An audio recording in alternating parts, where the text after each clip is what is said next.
बिन सुनिया पेखिया से फिर गरबास ना परिया रे। प्रभ दातो दातार परयो जाचक इक शरणा। मिलै दान संत रेन जेहें लग भवजल तरना।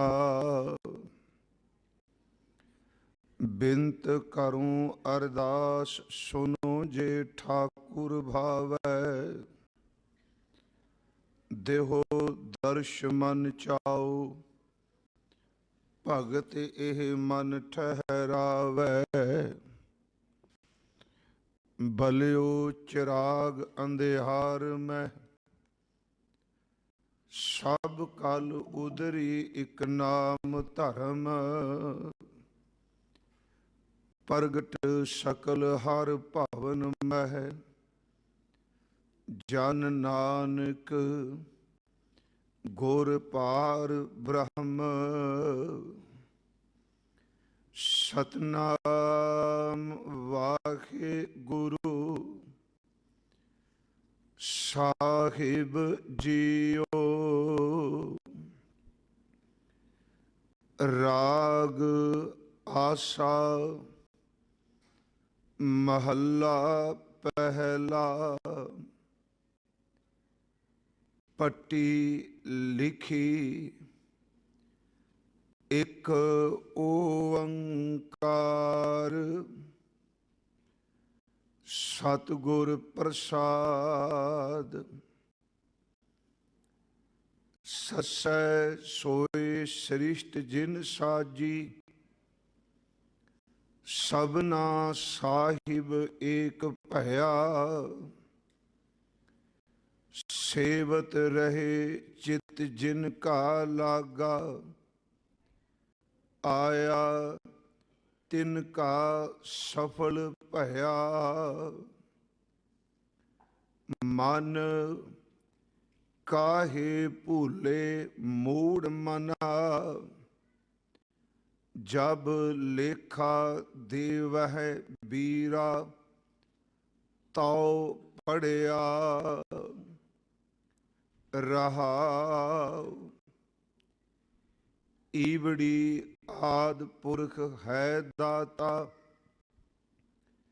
आपे सच्चा सोई। इना अखरा मह जो गुरमुख बूझै तिस सिर लेख ना होई। ऊड़ै उपमा ताकी कीजै जाका अंत ना पाया। सेव करहै सेई फल पावहै जिन्नी सच कमाया। ngंगै ज्ञान बूझै जे कोई पढ़िया पंडित सोई। सर्ब जिया मह एको जानै ता हउमै कह ना कोई। ngंगै ज्ञान बूझै जे कोई पढ़िया पंडित सोई। सर्ब जिया मह एको जानै ता हउमै कह ना कोई।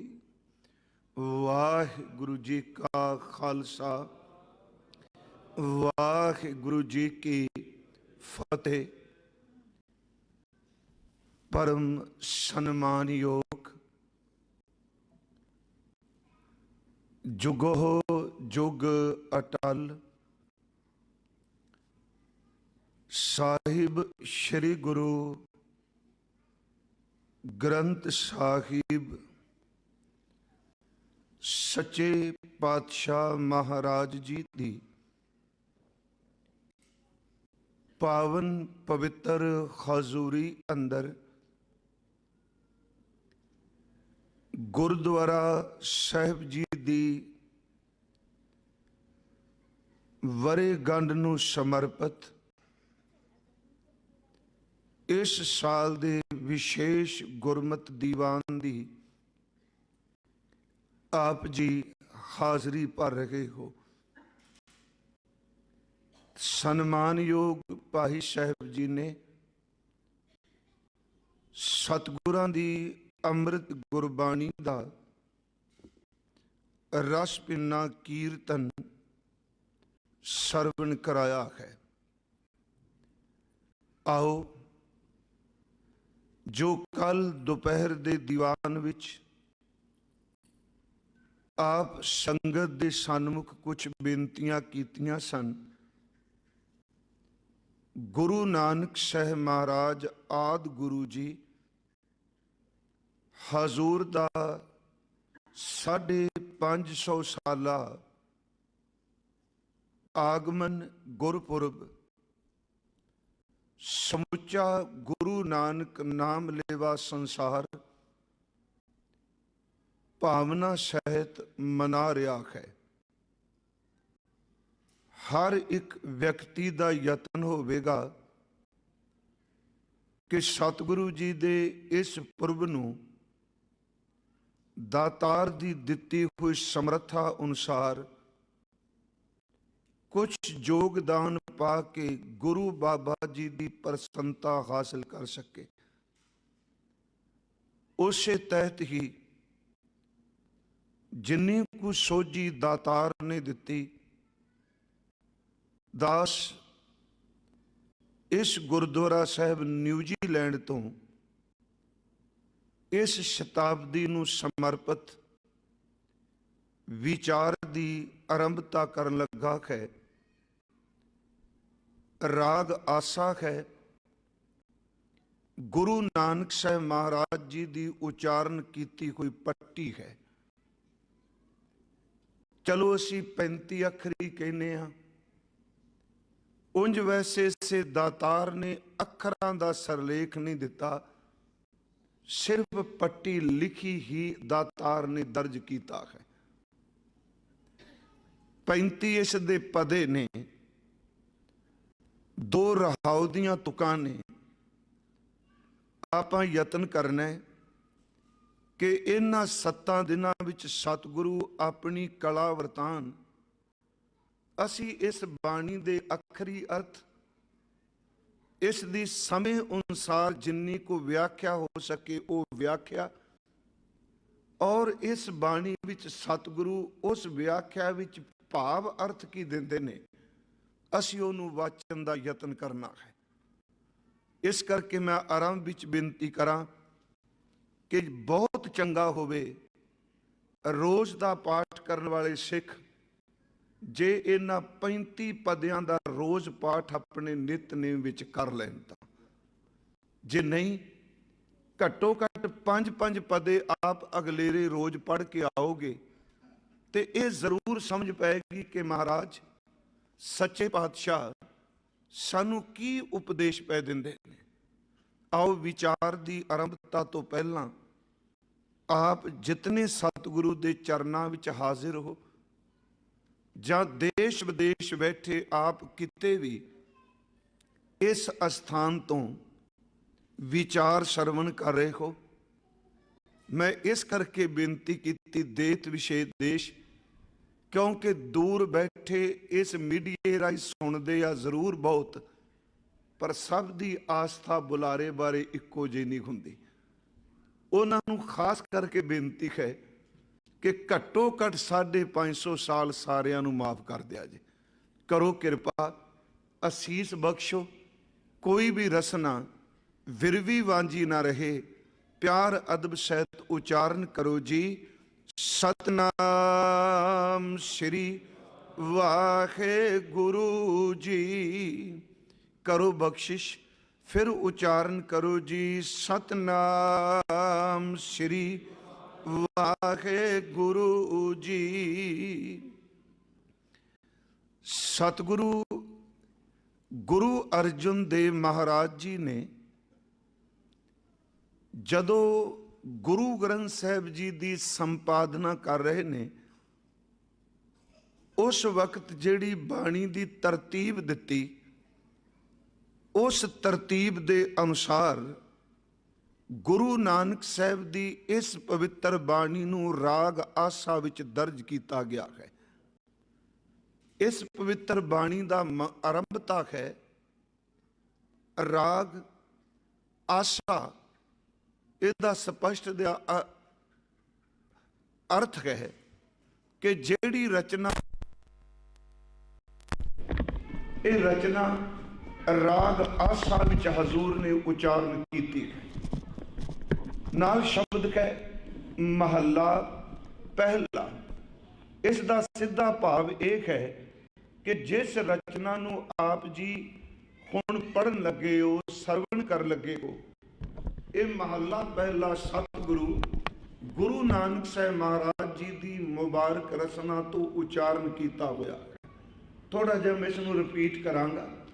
कई बारी आम तौर पर जदों असीं हुक्म लैंदे हां ना जी, जिवें ये पाठ अक्सर जिवें सोरठ महला पंजवां, कई बारी आरंभ में ही विश्राम अगे पिछे हो जाता है। कई सज्जन अक्सर पाठ करते सुने गए आ, महले नूं सोरठ नाल जोड़ दिंदे आ। मैं सिर्फ एक उदाहरण लईए, कोई भी राग हो सकता है।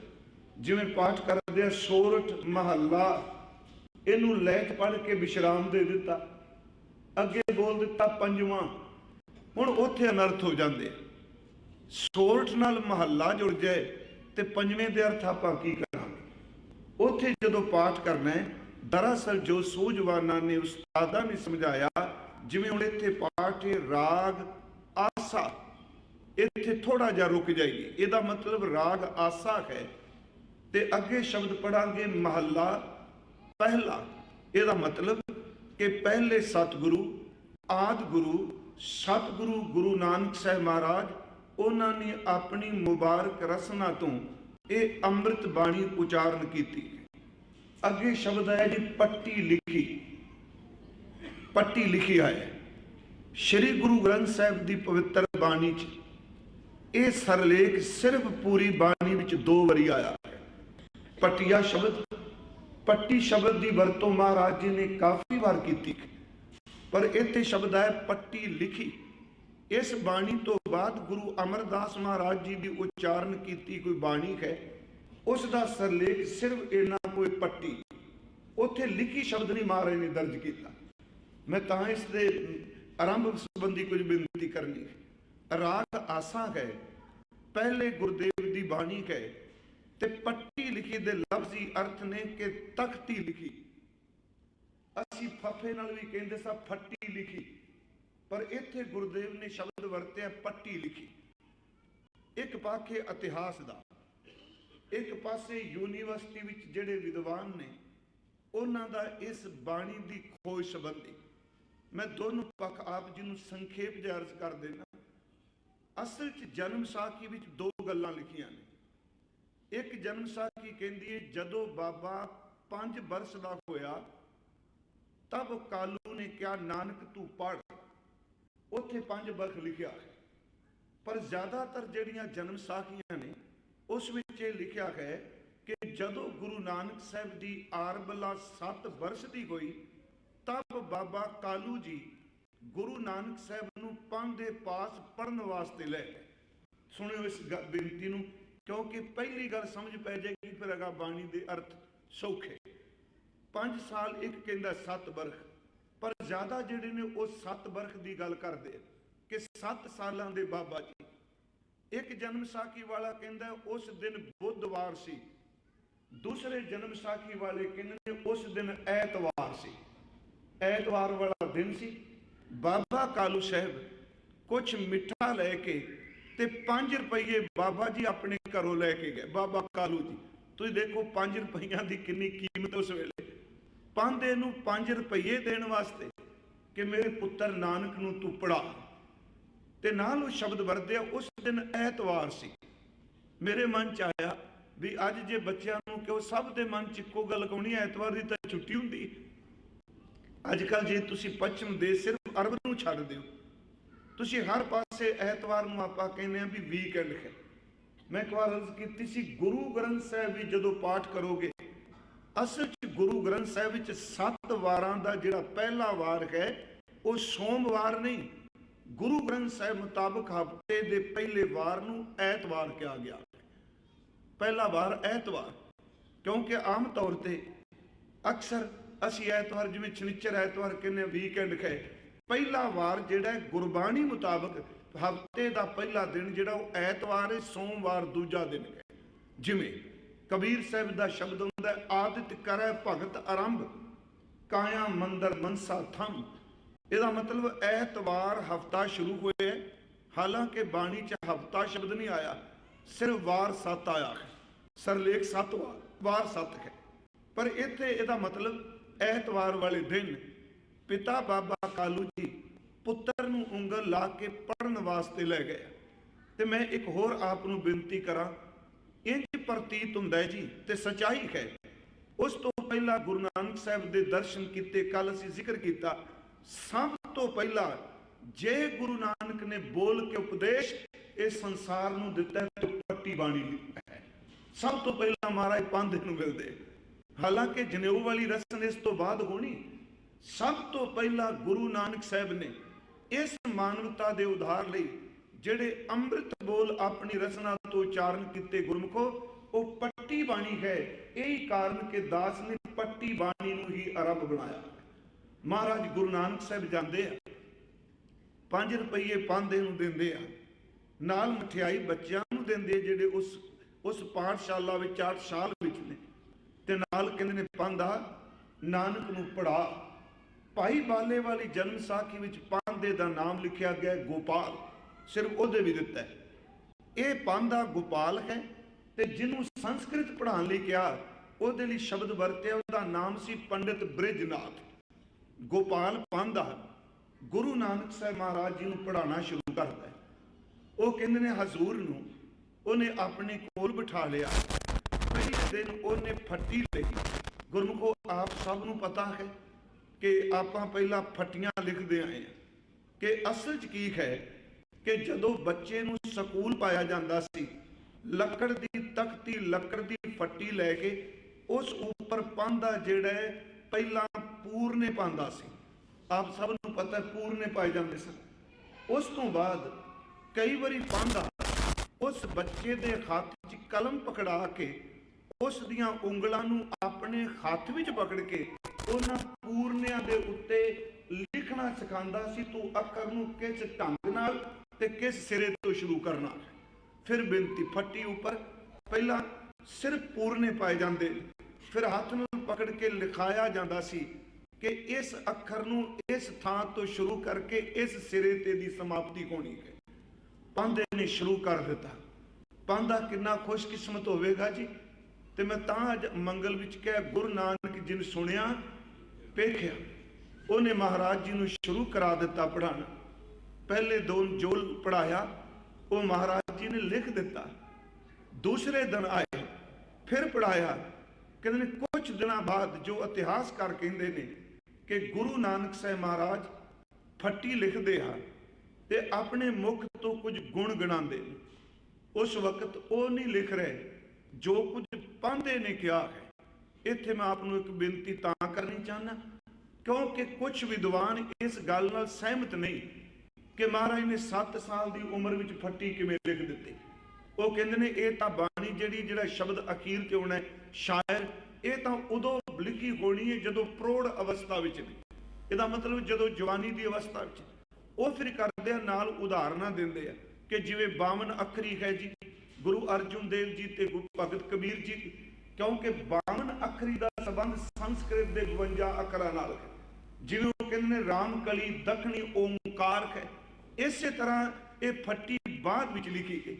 मैं आपनूं एक बेनती करा, ये विचार टीवी ते भी चलनी है कि एक गल ज़हन विच रख के चलियो कि गुरु नानक साहब नूं आदि गुरु ते परमेश्वर दा साकार रूप मान के चलोगे तो फिर समझ पै जाएगी कि सच दी कोई उम्र दी लिमिट नहीं होंदी। कल मैं बेनती की ਸੱਚ 5 ਸਾਲ ਦੇ ਬੱਚੇ ਧਰੂ ਵਿੱਚ ਪੈਦਾ ਹੋ ਜਾਂਦਾ ਹੈ, ਸੱਚ ਪ੍ਰਹਿਲਾਦ ਵਿੱਚ ਵੀ ਪੈਦਾ ਹੋ ਜਾਂਦਾ ਹੈ। ਹੁਣ ਇੱਕ ਪਾਸੇ ਪ੍ਰਹਿਲਾਦ ਨੂੰ ਪੜ੍ਹਾਉਣ ਵਾਲੇ ਨੇ, ਇੱਕ ਪਾਸੇ ਪ੍ਰਹਿਲਾਦ ਪੜ੍ਹਨ ਵਾਲਾ ਹੈ। ਪ੍ਰਹਿਲਾਦ ਦੀ ਆਤਮਿਕ ਪੜ੍ਹਾਈ ਜਿਹੜੀ ਹੈ ਉਹਨੇ ਪੜ੍ਹਾਉਣ ਵਾਲੇ ਉਸਤਾਦਾਂ ਨੂੰ ਨਿਰਉੱਤਰ ਕਰ ਦਿੱਤਾ। ਹਾਂ, ਬੌਧਿਕ ਤਲ ਤੇ ਤੁਸੀਂ ਸਮਝੀ ਜਾਓਗੇ, ਫਿਰ ਮਨ 'ਚ ਜ਼ਰੂਰ ਆਵੇਗਾ, ਨਹੀਂ ਜੀ ਇੰਨੀ ਸਾਲ ਦੀ ਉਮਰ ਹੋਈ ਤਾਂ ਮਹਾਰਾਜ ਜੀ ਨੇ ਕੀਤਾ। ਮੈਂ ਆਪ ਨੂੰ ਬੇਨਤੀ, ਪਾਤਸ਼ਾਹ ਧੰਨ ਗੁਰੂ ਨਾਨਕ ਸਾਹਿਬ ਮਹਾਰਾਜ, ਉਹਨਾਂ ਨੇ ਇੱਥੇ ਫਿਰ ਜਿਹੜਾ ਸਰਲੇਖ ਪਾਇਆ, ਮੇਰੇ ਮਨ 'ਚ ਵਾਰ-ਵਾਰ ਸੀ ਜਦੋਂ ਮੈਂ ਪੱਟੀ ਦਾ ਪਾਠ ਕਰ ਰਿਹਾ ਸਾਂ ਕਿ ਗੁਰੂ ਅਮਰਦਾਸ ਦਾ ਸਿਰਫ ਲਿਖਿਆ ਪੱਟੀ, ਪਰ ਇੱਥੇ ਨਾਲ ਲਿਖਿਆ। ਇਹਦਾ ਮਤਲਬ ਗੁਰੂ ਅਰਜੁਨ ਦੇਵ ਇਸ਼ਾਰਾ ਕਰਦੇ ਆ, ਸਿੱਖੋ ਭਾਵਨਾ ਬਣਾਇਓ। ਇਹ ਬਾਬੇ ਨੇ ਬਾਣੀ ਉਦੋਂ ਉਚਾਰਨ ਕੀਤੀ ਜਦੋਂ ਬਾਬਾ ਜੀ ਫੱਟੀ ਲਿਖ ਰਹੇ ਸਨ। ਇੱਥੇ ਲਿਖੇ।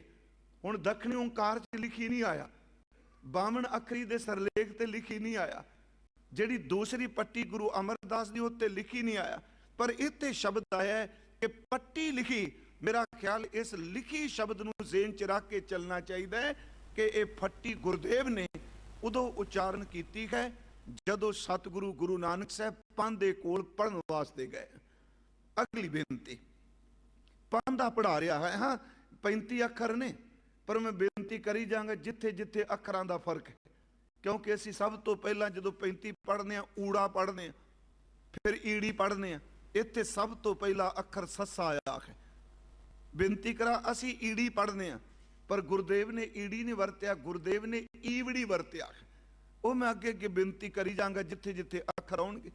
ਹਜ਼ੂਰ ਸੱਚੇ ਪਾਤਸ਼ਾਹ ਮਹਾਰਾਜ ਫੱਟੀ ਲਿਖ ਰਹੇ ਆ। ਇਤਿਹਾਸ ਕਹਿੰਦਾ ਗੋਪਾਲ ਪਾਂਧੇ ਨੇ ਕਿਹਾ ਕਿ ਤੁਸੀਂ ਕੀ ਲਿਖ ਰਹੇ ਹੋ? ਮਹਾਰਾਜ ਕਹਿੰਦੇ ਨੇ, ਪਾਂਧਾ ਜੀ ਤੁਸੀਂ ਮੈਨੂੰ ਇੱਕ ਗੱਲ ਦੱਸੋ, ਤੁਸੀਂ ਕੀ ਪੜ੍ਹਾਉਂਦੇ ਪਏ ਹੋ? ਕਹਿਣ ਲੱਗੇ, ਬੇਟਾ ਮੈਂ ਤੈਨੂੰ ਪਹਿਲਾਂ ਮੁਹਾਰਨੀ ਗੁਰਮੁਖੀ ਲਿਪੀ ਤੇ ਬੋਲਾਂਗਾ। ਮੈਂ 7 ਦਿਨ ਸਿਰਫ ਇੱਥੇ ਲੱਗਣਗੇ ਪੰਜਾਬੀ ਬਾਰੇ। ਇਹ ਸ਼ਾਰਦਾ ਸੀ, ਇਹ ਲੰਡੇ ਸਨ, ਇਹ ਕਿਵੇਂ ਬਣੀ? ਪਰ ਜਦੋਂ ਮੈਂ ਪੱਟੀ ਪੜ੍ਹ ਰਿਹਾ ਹਾਂ ਅੱਜ, ਤੇ ਮੇਰੇ ਮਨ ਚ ਆਉਂਦਾ ਹੈ ਗੁਰੂ ਅੰਗਦ ਦੇਵ ਨੇ ਤਰਤੀਬ ਦਿੱਤੀ, ਪਰ ਅੱਖਰਾਂ ਦੀ ਵਰਤੋਂ ਗੁਰੂ ਨਾਨਕ ਸਾਹਿਬ ਦੇ ਵੇਲੇ ਸ਼ੁਰੂ ਹੋ ਗਈ ਹੈ। ਹੁਣ ਸੱਸਾ ਅੱਖਰ ਆਉਣਾ ਜਿਹਨੇ 35 ਦਿਨ। ਹਜ਼ੂਰ ਸੱਚੇ ਪਾਤਸ਼ਾਹ ਜੀ ਕਹਿੰਦੇ ਨੇ, ਤੂੰ ਕੀ ਪੜ੍ਹਾ ਰਹੇ? ਰੱਬ ਦੀ ਕਿਰਪਾ ਹੈ, ਤੁਸੀਂ ਸੰਥਿਆ ਕਰਦੇ ਹੋ, ਤੇ ਸ਼ੁਕਰ ਹੈ ਵੀ ਸਟੇਜ ਭਾਵਨਾ ਸੰਯੁਕਤ ਬਣ ਚੁੱਕੀ ਹੈ। ਯਾਦ ਰੱਖਿਓ, ਜਿਸ ਬੱਚੇ ਨੇ, ਜਿਸ ਬੰਦੇ ਨੇ ਗੁਰੂ ਗ੍ਰੰਥ ਸਾਹਿਬ ਦੀ ਬਾਣੀ ਦਾ ਸ਼ੁੱਧ ਪਾਠ ਕਰਨਾ ਹੈ ਤੇ ਰਸ ਲੈਣਾ, ਉਹਦੇ ਲਈ ਜ਼ਿੰਦਗੀ 'ਚ ਲਾਜ਼ਮੀ ਹੈ ਉਹ ਪੰਜਾਬੀ ਪੜ੍ਹੇ। ਤੇ ਜਿੰਨੀ ਦੇਰ ਤੱਕ ਉਹਨੂੰ ਪੰਜਾਬੀ ਦੇ ਅੱਖਰਾਂ ਦੀ ਪਹਿਚਾਨ ਨਹੀਂ, ਗੁਰਮੁਖੋ ਉਹਨੂੰ ਗੁਰਬਾਣੀ ਦਾ ਉਹ ਰਸ ਨਹੀਂ ਆਏਗਾ ਜੋ ਗੁਰਮੁਖੀ ਵਿੱਚ ਪੜ੍ਹ ਕੇ ਆਉਣਾ ਹੈ। ਉਹਦੇ ਕਈ ਕਾਰਨ ਨੇ, ਕਿਉਂਕਿ ਆਉਣ ਵਾਲੇ ਸਮੇਂ 'ਚ ਜਿਵੇਂ ਦੁਆਬੀ, ਮਲਵਈ, ਲਹਿੰਦੀ, ਪੁਆਧੀ, ਇਹ ਵੱਖ-ਵੱਖ ਬੋਲੀਆਂ ਬਣ ਗਈਆਂ ਨੇ। ਯਾਦ ਰੱਖਿਓ, ਅੱਜ ਤੋਂ 50 ਸਾਲ ਬਾਅਦ ਪੱਛਮ ਵਿੱਚ ਬਾਹਰਲੇ ਮੁਲਕਾਂ 'ਚ ਪੈਦਾ ਹੋਏ ਬੱਚੇ ਤੇ ਪੰਜਾਬ ਵਿੱਚ ਪੈਦਾ ਹੋਏ ਬੱਚਿਆਂ ਦੀ ਵੋਕੈਬਲਰੀ ਵਿੱਚ ਵੀ ਫਰਕ ਪੈ ਜਾਏਗਾ, ਉਹਨਾਂ ਦੇ ਉਚਾਰਨ ਵਿੱਚ ਫਰਕ ਪਏਗਾ। ਮੈਂ ਆਪ ਨੂੰ ਜਿਹੜੀ ਬੇਨਤੀ ਕਰਨ ਲੱਗਾ, ਪਹਿਲਾ ਮੁਹਾਰਨੀ ਹੈ। ਆਪ ਸਭ ਨੂੰ ਪਤਾ ਹੋਵੇ, ਜਿਹੜੇ ਸਹੀ ਅਰਥਾਂ ਵਿੱਚ ਟਕਸਾਲਾਂ ਦੇ ਚੰਗੇ ਵਿਦਿਆਲਿਆਂ ਦੇ ਪੜ੍ਹੇ ਵਿਦਿਆਰਥੀ ਮਿਲਣਗੇ, ਉਹ ਕਦੀ ਵੀ ਤੁਹਾਨੂੰ ਜਪਜੀ ਸਾਹਿਬ ਨਹੀਂ ਸ਼ੁਰੂ ਕਰਾਉਣਗੇ, ਉਹ ਸਭ ਤੋਂ ਪਹਿਲਾਂ ਕਾਇਦਾ ਲੈ ਕੇ ਮੁਹਾਰਨੀ ਸ਼ੁਰੂ ਕਰਾਉਣਗੇ, ਕਿਉਂਕਿ ਮੁਹਾਰਨੀ ਤੋਂ ਬਿਨਾਂ ਉਚਾਰਨ ਨਹੀਂ ਹੋ ਸਕਦਾ। ਖੈਰ, ਮਹਾਰਾਜ ਜੀ ਨੂੰ ਮਹਾਰਾਜ ਕਹਿੰਦੇ, ਤੁਸੀਂ ਕਿਉਂ ਪੜ੍ਹਾਉਂਦੇ ਹੋ? ਕਹਿੰਦੇ, ਮੈਂ ਤੈਨੂੰ ਮੁਹਾਰਨੀ ਪੜ੍ਹਾ ਰਿਹਾ, ਫਿਰ ਤੈਨੂੰ ਅੱਖਰਾਂ ਦੀ ਸਮਝ ਪੈ ਜਾਏਗੀ, ਫਿਰ ਤੈਨੂੰ ਲੇਖੇ ਪੱਤੇ ਦੀ ਸਮਝ ਪੈ ਜਾਏਗੀ, ਫਿਰ ਤੂੰ ਹਿਸਾਬ ਕਿਤਾਬ ਕਰਨ ਲੱਗ ਪਏਗਾ। ਮਹਾਰਾਜ ਇੱਕ ਸਵਾਲ ਕਰਦੇ ਆ, ਫਿਰ ਕੀ ਹੋਵੇਗਾ? ਉਹਨੇ ਅਖੀਰ ਤੇ ਪਾਂਧੇ ਨੇ ਕਿਹਾ, ਨਾਨਕ ਜਿੱਦਨ ਤੂੰ ਬਹੁਤ ਪੜ ਜਾਏਗਾ, ਸੱਚਮੁੱਚ ਉਦਨ ਜਿਹੜੀ ਪਦਵੀ ਤੇਰੇ ਪਿਤਾ ਕੋਲ ਹੈ, ਇੱਕ ਦਿਨ ਤੂੰ ਉਸ ਪਦਵੀ ਤੇ ਚਲਾ ਜਾਏਗਾ। ਮਹਾਰਾਜ ਹੱਸ ਕੇ ਕਹਿੰਦੇ ਨੇ, ਪਾਂਧਾ ਜੀ ਫਿਰ ਕੀ ਹੋਵੇਗਾ? ਕਹਿੰਦੇ ਨੇ, ਫਿਰ ਬਹੁਤ ਸਾਰੀ ਦੌਲਤ ਹੋਵੇਗੀ, ਇੱਜ਼ਤ ਹੋਵੇਗੀ, ਲੋਕ ਤੈਨੂੰ ਪੜ੍ਹਿਆ ਲਿਖਿਆ ਸਮਝ ਕੇ ਤੇਰੇ ਕੋਲ ਆਉਣਗੇ। ਮਹਾਰਾਜ ਨੇ ਫੱਟੀ ਰੱਖ ਕੇ ਕਿਹਾ, ਪਾਂਧਾ ਜੀ ਅੱਜ ਤੋਂ ਬਾਅਦ ਇਹ ਪੜ੍ਹਾਈ ਨਹੀਂ ਮੈਂ ਕਰਨੀ। ਇੰਨਾ ਪੜ੍ਹ ਕੇ ਵੀ ਜੇ ਪਦਵੀ, ਹਉਮੈ, ਪੈਸਾ, ਲੋਕ ਜਾਣਨ ਕਾਦੀ ਪੜ੍ਹਾਈ ਕੀਤੀ? ਕਹਿਣ ਲੱਗੇ, ਮੈਨੂੰ ਉਹ ਫੱਟੀ ਸਿਖਾ ਦੇ ਜਿਹੜੇ ਅੱਖਰ ਇੱਕ ਵਾਰੀ ਬੋਲਾਂ, ਇੱਕ ਵਾਰੀ ਫੱਟੀ ਤੇ ਲਿਖ ਦਿਆਂ ਤੇ ਰੱਬ ਦੇ ਘਰ ਵਿੱਚ ਵੀ ਲਿਖਾ ਮੁੱਕ ਜਾਏ। ਯਾਦ ਰੱਖਿਓ, ਸੁਣੋ ਇਸ ਬੇਨਤੀ ਨੂੰ, इस सारी बाणी विच रहाओ दीआं तुकां नूं इग्नोर नहीं करना। अज मैं तां ही कहा सी भी तुसीं स्क्रीन ते जरूर चलाओ। मेरी इच्छा है कि संगत गुरबाणी दे अर्थां दी रसीए बने, संगत गुरबाणी छड्ड के चटपटियां गल्लां सुनदी आदी ना बन जाए। यही कारण अंदर फिर खुश्क हो जाते हैं। हुण इत्थे राव दियां तुकां ने मन काहे भुले मूड मना, हालां महाराज ने अपने आप को संबोधन किया। मन इहदा अर्थ है मेरे मना, काहे भुले मूड मना, मूड दा अर्थ है मूर्ख। ओ हे मना, हे मूर्ख मना, तू किस भुलेखे विच पै गया है, मन काहे भुले मूड बना। अगे महाराज ने बड़ा प्यारा शब्द वरत्या, जब लेखा देवै, ओ मेरे मना, जिदन रब दी दरगाह च लेखा दे गया, नाल शब्द दे बीरा, जब लेखा देवै बीरा। इहदे अर्थ यूं करांगे, मैं अर्थ शुरू नहीं कीते, इस करके मैं रहाव दी तुक लै ली भी सारी इस बाणी दा तत भाव की। मन काहे भूले मूड मना, जब लेखा देवै बीरा। ओ मेरे वीरा, जिदन रब दी दरगाह विच लेखा दे गया ना, तो पढ़िया उदन मैं समझांगा सच्ची मुच्ची पांधा, तू विद्वान है, तू पढ़िया है। जे तेरे सिर ते लेखे दियां पंडा रह गईयां, तू जिन्ने मर्जी ग्रंथां दियां पंडा चुकी, पर तू रब दी घर विच पढ़िया नहीं जानिया जाएगा। मन काहे भूले मूड मना, जब लेखा देवै बीरा, तो पढ़िया। महाराज कि मैनूं दस भी ओ किहड़ी पढ़ाई है जिहड़ी पढ़न दे नाल लेखे मुक जाण। गुरमुखो पांधे ने बहुत सारियां नूं पढ़ाया सी। अज पहली बारी सवाल होया, ओए पांधे जो कुछ कमाने मरण तो बाद किते लेखा दे ले। वो चुप कर गया, कहंदा महाराज गुरु नानक साहिब दे, कहंदा नहीं अज तक मैं जो कुछ पढ़िया वही पढ़ा रहा। महाराज दे नेत्र बंद हो गए। गुरु साहिब कहंदे पांधा जी एक पढ़ाई होर है जिहदे पढ़न दे नाल लेखे मुठ मिल जाते हैं। पांधा देखदा बच्चियां च बैठा छोटा जिहा बच्चा, 7 वर्ष का मेरा आद गुरु नानक साहब, नेत्र बंद हो गए। उच्ची धुनी विच शब्द का आलाप की तो बरीक जी आवाज, चेहरा अकदा मनमोहक, पांधे दीयां अखां खुलियां रह गईयां, अखां झमकदा नहीं, मानो पत्थर हो गया। महाराज ने उच्ची सुर विच गाया, जाल मोह घस मस कर, मत कागज कर सार, भाओ कलम कर चित लखारी, गुर पुछ लिख विचार, लिख नाम सलाह लिख, लिख अंत ना पारावार। बाबा ये लेखा लिख जान, जिथे लेखा मंगी है तिथा होए सच्चा निशान। ये मैं शब्द दे थोड़े जे कर देना। ये शब्द राग आसरा च नहीं जो मैं पढ़िया, ये दरअसल राग श्री राग में आउंदा है। ये शब्द महाराज कहते ने पांधा जी जे तेनू नहीं आउंदा, मैं तेन दसवां पढ़ाई कैसी। सच्ची मुच्ची पांधे दे हाथ जुड़ गए। मैं कहना कितना खुशकिस्मत होगा जी जिन्हें इन्ने विद्यार्थी पढ़ाए, पहली बाबे की तकनी ने उहदे खौमे की जड़ नूं पढ़ दिता। याद रखियो सेवादारो, आम बंदे नूं समझाना बहुत सौखा जे, जिहड़ा माइक ते बोलन लग पे 4 किताबां पढ़ ले, रब मेल करे ते समझदा, नहीं तो उहदी खौमे कभी समझ नहीं देती। ਉਹਦਾ हंकार क्योंकि ਉਹਦੀ अपनी प्रभुता है। मैं देखिए बड़े बच्चे बड़े विद्यार्थी ऐसे आए, किसी ने प्रॉपर नहीं सिखाया, पर जिन्हों ने कथा सुनिया, मैं आज संगत कह रहा, जिन्नी देर तक वो लोग स्टेज नहीं लभी, बोलन जोगे नहीं हुए, जिस दिन बोलन जोगे हुए, हैरानगी की गल जेड़ी कथा सुन के वो कथा करनी सीखे, उस कथा में नुक्स करने लग पे। मैं कहना कसूर तुहाडा कोई नहीं, क्योंकि पढ़ाई बड़ी रब की दात है, पर जो वाह वाह वाह मिलती है बंदा सच्ची मुच्ची अंदरों खेल जाता है। मैं थोड़ी जी तुहानू बेनती करनी, एक पास मैं होर रखना कि पढ़ाई के संबंध गुरु ग्रंथ साहिब की बाणी च पाठ करने जो विद्या नूं बहुत बड़ी मान दिता गया, पर हंकार वाली विद्या नूं किते थां नहीं दी गई। थोड़ा जा मेरे शब्द प्रकरण ही रहेगा, जिथे खौमे है भावें तुसी जिन्ने मर्जी पढ़े हो, जे अंदर खौमे का बोल बाला है ना, गुरु साहब ने एक शब्द वरत्या पढ़िया में, पढ़िया मूर्ख आखी है। तुम दसो पढ़न तो लोग विद्वान कहते हैं, ਤੇ ਗੁਰੂ ਸਾਹਿਬ ਸ਼ਬਦ ਵਰਤਿਆ, ਉਹਨੂੰ ਵਿਦਵਾਨ ਨਾ ਬੋਲਣ ਮੂਰਖ ਹੈ। ਕਿਉਂ? ਪੜਿਆ ਮੂਰਖ ਆਖਿਆ ਜਿਸ ਲੱਭ ਲੋਭ ਅਹੰਕਾਰਾ। ਇਹ ਤਿੰਨ ਸ਼ਬਦ ਚੇਤੇ ਰੱਖੋ, ਇੱਕ ਲੱਭ, ਇੱਕ ਲੋਭ, ਇੱਕ ਅਹੰਕਾਰਾ। ਅਹੰਕਾਰਾ ਕਹਿੰਦੇ ਉਹ ਬੰਦਾ ਦੁਨੀਆ ਵਿੱਚ ਪੜਿਆ ਹੋਇਆ ਸਭ ਤੋਂ ਵੱਡਾ ਬੇਵਕੂਫ ਹੈ ਜਿਹਦੀ ਅਜੇ ਤੀਕਰਾ ਜੀਵ ਦਾ ਚਸਕਾ ਨਹੀਂ ਮੁੱਕਿਆ। ਭਾਵੇਂ ਲੱਭ ਦਾ ਸੀ ਅਰਥ ਲਾਲਚ ਕਰਨੇ ਆ ਜੀ। ਮੈਂ ਇੱਕ ਟੀਕਾਕਾਰ ਨੂੰ ਪੜ੍ਹਿਆ, ਜਿੱਥੇ ਲੱਭ ਤੇ ਲੋਭ ਆਉਂਦਾ ਅਰਥ ਵੱਖਰੇ ਕਰ ਜਾਂਦਾ। ਉਹ ਕਹਿੰਦਾ ਲੱਭ ਦਾ ਅਰਥ ਹੈ ਇੰਦਰੀਆਂ ਦੇ ਚਸਕੇ ਤੇ ਲਾਲਚ ਦਾ ਅਰਥ ਹੈ ਬਾਹਰ ਦੇ ਪਦਾਰਥਾਂ ਦੇ ਚਸਕੇ, ਭਾਵੇਂ ਉਹ ਸੰਬੰਧਿਤ ਬੋਡੀ ਨਾਲ ਨੇ। ਯਾਦ ਰੱਖਿਓ, ਜਿੱਥੇ ਲੱਭ ਦੀ ਗੱਲ ਚੱਲੇਗੀ ਉੱਥੇ ਗੁਰੂ ਗ੍ਰੰਥ ਸਾਹਿਬ ਜੀ ਸ਼ਬਦ ਕੁੱਤਾ ਬੜੀ ਵਰਤਿਆ ਗਿਆ। ਲੱਭ ਕੁੱਤਾ, ਕੂੜ ਚੂੜਾ, ਲਾਲਚ। ਜਿੱਥੇ ਲਾਲਚ ਸ਼ਬਦ ਆਵੇਗਾ ਲੱਭ ਆਵੇਗਾ। ਤਕਰੀਬਨ ਲਾਲਚ ਨਹੀਂ ਕੁੱਤਾ ਵਰਤੇ। ਜਿਵੇਂ ਆਪ ਪਾਠ ਕਰਦੇ ਹੋ ਕਿ ਸੁਖ ਹੈ ਹੇਤ ਬਹੁਤ ਪਾਵਤ ਸੇਵ ਕਰਤ ਜਨ ਜਨ ਕੀ, ਦੁਆਰੇ ਦੁਆਰ ਸਵਾਨ ਜੋ ਦੌਲਤ ਨੈ ਸੁਧ ਰਾਮ ਭਜਨ ਕੀ।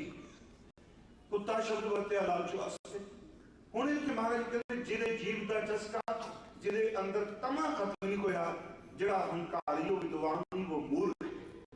ਗੁਰੂ ਘਰ 'ਚ ਪੜ੍ਹਾਈ ਦੀ ਬੜਾ ਸਤਿਕਾਰ ਹੈ, ਪਰ ਸ਼ਰਤ ਕਿ ਪੜ੍ਹਾਈ ਦੇ ਨਾਲ ਨਿਰਮਾਣਤਾ, ਪੜ੍ਹਾਈ ਦੇ ਨਾਲ ਬੰਦਗੀ, ਪੜ੍ਹਾਈ ਦੇ ਨਾਲ ਸੇਵਾ, ਪੜ੍ਹਾਈ ਦੇ ਨਾਲ ਗੁਰੂ ਦੇ ਪ੍ਰਤੀ ਭੈ ਭਾਵਨੀ ਹੋਵੇ। ਮੈਂ ਕੁਝ ਆਪ ਜੀ ਨੂੰ ਉਦਾਹਰਨਾਂ ਦੇਣ ਲੱਗਾ ਬਾਣੀ 'ਚ। ਇੱਕ ਗੱਲ ਕਿ ਗੁਰੂ ਗ੍ਰੰਥ ਸਾਹਿਬ 'ਚ ਪੰਡਤ ਦੀ ਬਾਣੀ ਕੋਈ ਨਹੀਂ। ਯਾਦ ਰੱਖਿਓ, ਉਹਨੂੰ ਬ੍ਰਾਹਮਣ ਨਾਲ ਨਹੀਂ ਜੋੜਨਾ। ਪੰਡਿਤ ਦਾ ਅਰਥ ਹੈ ਜਿਹਦੇ ਕੋਲ ਗਿਆਨ ਹੈ, ਕਿਤਾਬਾਂ ਦਾ ਗਿਆਨ ਹੈ। ਬ੍ਰਾਹਮਣ ਦੀ ਬਾਣੀ ਮਿਲੇਗੀ ਜਿਹਨੇ ਬ੍ਰਹਮ ਨੂੰ ਪਹਿਚਾਣਿਆ, ਪੰਡਿਤ ਦੀ ਨਹੀਂ। ਜਦੋਂ ਤੁਸੀਂ ਉਹਨਾਂ ਪੜ੍ਹਿਆਂ ਦਾ ਤੇ ਬਾਣੀ ਉਚਾਰਨ ਕਰਦਿਆਂ ਦਾ ਟਾਕਰਾ ਕਰੋਗੇ, ਸੱਚੀ ਮੁੱਚੀ ਪੜ੍ਹਿਆ ਜਿਹੜਾ ਉਹ ਸ਼ੂਦਰ ਬਣ ਜਾਏਗਾ, ਊਣਾ ਬਣ ਜਾਏਗਾ। ਜਿਹਦੇ ਕੋਲ ਰੱਬ ਦੀ ਬੰਦਗੀ, ਉਹਦੇ ਸਾਹਮਣੇ ਪੜ੍ਹੇ ਵਾਲੇ ਦੀ ਕੀਮਤ ਕੋਈ ਨਹੀਂ ਚੱਲਦੀ, ਕਿਉਂਕਿ ਹੰਕਾਰ ਹੈ ਜਿਹਦੇ ਕੋਲ। ਇੱਕ ਬਾਣੀ ਸ਼ਬਦ ਹੁੰਦਾ ਕਬੀਰ ਸਾਹਿਬ ਦਾ, ਭਾਵੇਂ ਉਹਨੂੰ ਇਹ ਸ਼ਬਦ ਵਰਤ ਰਹੀ ਹੈ ਵੀ ਕਬੀਰ ਸਾਹਿਬ ਜਦੋਂ ਸ਼ਬਦ ਵਰਤਣ ਨੂੰ ਅੱਗਾ ਪਿੱਛਾ ਕੋਈ ਨਹੀਂ ਦੇਖਦਾ, ਜੋ ਮੂੰਹ ਚਾਹੇ ਉਹਨਾਂ ਕਹਿਣੀ ਕਹਿਣਾ। ਉਹਨਾਂ ਦੇ ਇੱਕ ਸ਼ਬਦ ਹੈ ਪੰਡਿਆ ਕਮਨ ਕੁਮਤ ਤੁਮ ਲਾਗੇ। ਉੱਥੇ ਵਿਦਿਆ ਦਾ ਜ਼ਿਕਰ ਹੈ। ਪੰਡਿਤ ਜੀ ਕਿਹੜੇ ਭੈੜੇ ਪਾਸੇ ਪੈ ਗਏ। ਹੁਣ ਜਿਹੜਾ ਬੰਦਾ ਚਾਰ ਵੇਦ ਚ ਇਕੱਠੇ ਚੇਤੇ ਕਰੀ ਬੈਠਾ ਹੈ, ਸ਼ਾਸਤਰ ਸਿਮਰਤੀਆਂ, ਉਹਨੂੰ ਕਹਿ ਰਹੇ ਪੰਡਿਆ ਕਮਨ ਕੁਮਤ ਤੁਮ ਲਾਗੇ, ਬੂਟੋਗੇ ਪਰਿਵਾਰ ਸਕਲ ਸੋ ਰਾਮ ਨਾ ਜਪੋ ਅਭਾਗੇ, ਸਮੇਤ ਜੀਆਂ ਦੇ ਭਵ ਸਾਗਰ ਚ ਡੁੱਬ ਜਾਏਗਾ। ਉਹ ਬਦਕਿਸਮਤਾ, ਤੇਰੇ ਕੋਲ ਵਿਦਿਆ ਹੈ ਪਰ ਤੇਰੇ ਕੋਲ ਬੰਦਗੀ ਕੋਈ ਨਹੀਂ। ਹੁਣ ਅਗਲਾ ਸ਼ਬਦ ਹੈ, ਉਹ ਕਹਿੰਦੇ ਇੰਨਾ ਪੜਿਆ ਤੁਹਾਡੇ ਪਾਸ ਕੀ, ਇਹਦੇ ਇੰਨੇ ਗ੍ਰੰਥ ਚੇਤੇ, ਜਿੱਥੇ ਜਾਂਦਾ ਇਹਦੇ ਨਾਲ ਘੋੜੇ ਊਠ ਸਭ ਕੁਝ ਲੱਦਾ ਜਾਂਦਾ ਹੈ।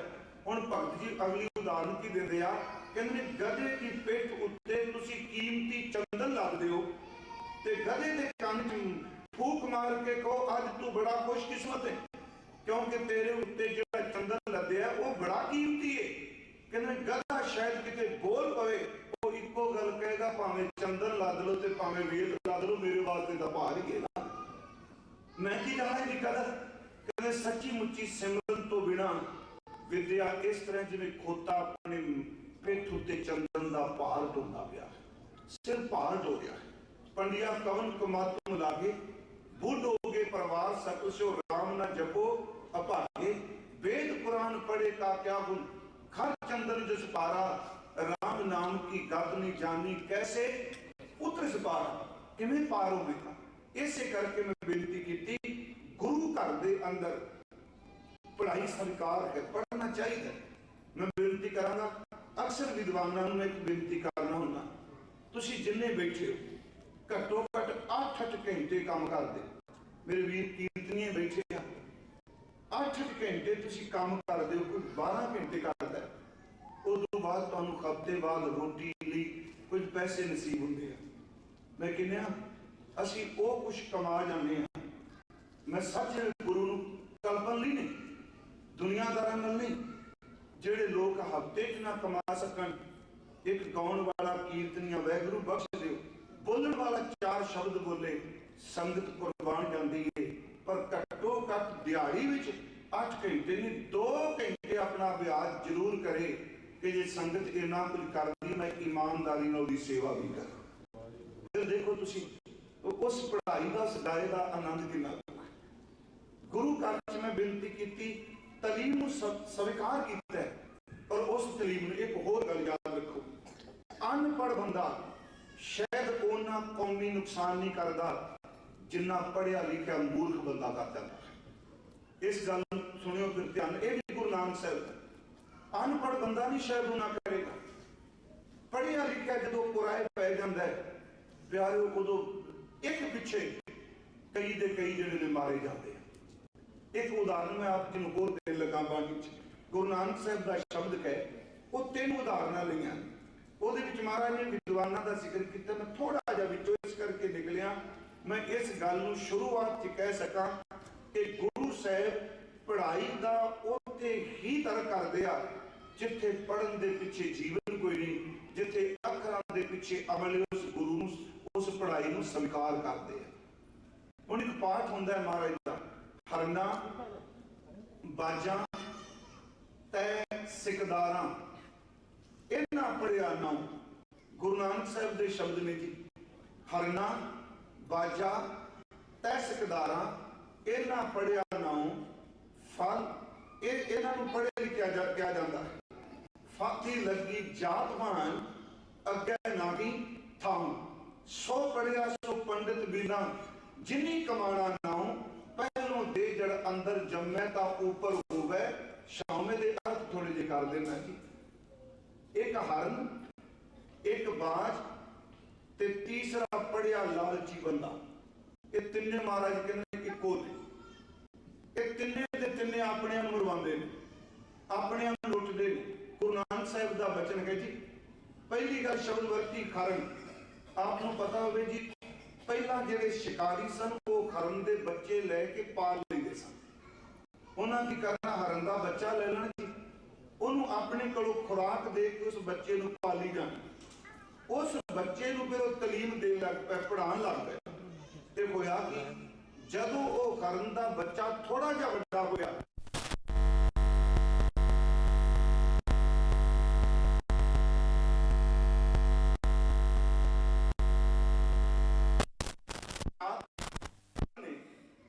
अपने महाराज कहते आ कि खरना नूं अपने पिछे ला के ले, शिकारी ने पढ़ाया, जेड़े जंगल वाले खरने उन्हें पढ़े ते भरोसा कर लिया, वो इन्ना बेईमान सी, वो हरन अपने पिछे आए कोई खरना नूं शिकारी दे बूहे अगे ले आया, शिकारी ने जेड़े पिछे भरोसा करके आए सारियां नूं तीर ते गोलियां मार के विन दिता, मार दिता, जेड़ा सिखाया होया सी वो शिकारी दे घर नूं चला गया। महाराज कहते पढ़िया तो यह भी है, पर इस पढ़ाई का की फायदा, अपनी नस्ल, अपनी कौम, अपनी जात की तबाही कर दी। दूजी गल महाराज कहते बाज, ये भी पढ़ाया जाता है, बाज नूं बोटी बोटी मास दी दे के पढ़ाते हैं, पर जदों बाज उड़ना शुरू करता है वो अपनी जात के पंछी पकड़ता है। जात का मतलब जेडे पंछी उड़ सकते हैं, वो बटेरे पकड़ता है, बाज पकड़ता है, वाहिगुरू जी वो अनेका तरह के पंछी पकड़ता है, जेड़े शिकारी की जबान का स्वाद बनने ने, वो तितर उड़दे नूं पकड़ के शिकारी के पैरों सटदा है। महाराज कहते पढ़ाया तो यह भी है, पर की करांगे दी पढ़ाई नूं, उड़न वाले पंछियां की मौत बनी गई दी पढ़ाई। महाराज ने 2 गल्लां कह के कहा, तीसरा आगू बंदा पढ़िया जदों लालची ते बेईमान हो जाए, जिवें खरन अपनी जात मरवांदा है, बाज अपने उड़न वाले पंछी पकड़ के मरवांदा है, जदों सच्ची मुच्ची कौमी आगू किते पढ़िया होया बेईमान हो जाए, वो लोगों के बच्चे मरवा देंदा है। ये पढ़ाई नूं की करना आपां।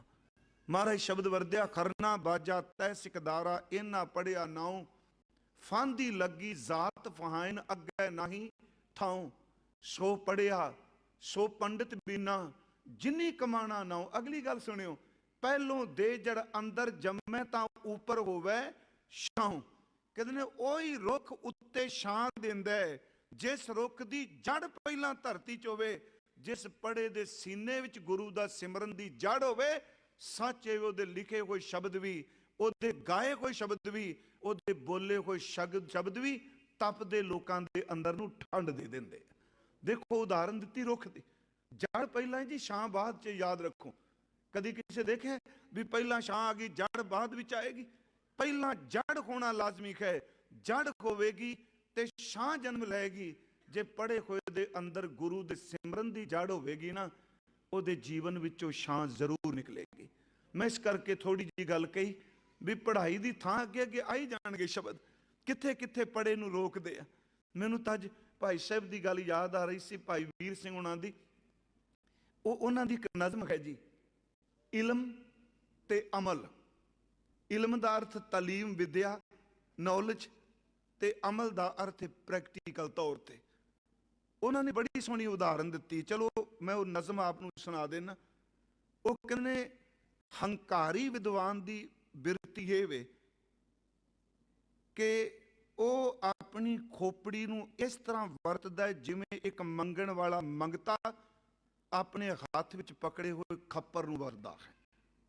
ਖੱਪਰ ਆਪਾਂ ਸਮਝਦੇ ਜਿਹਦੇ ਵਿੱਚ ਚਿੱਪੀ, ਜਿਹ 'ਚ ਖੈਰ ਪਾਉਂਦੇ ਆ।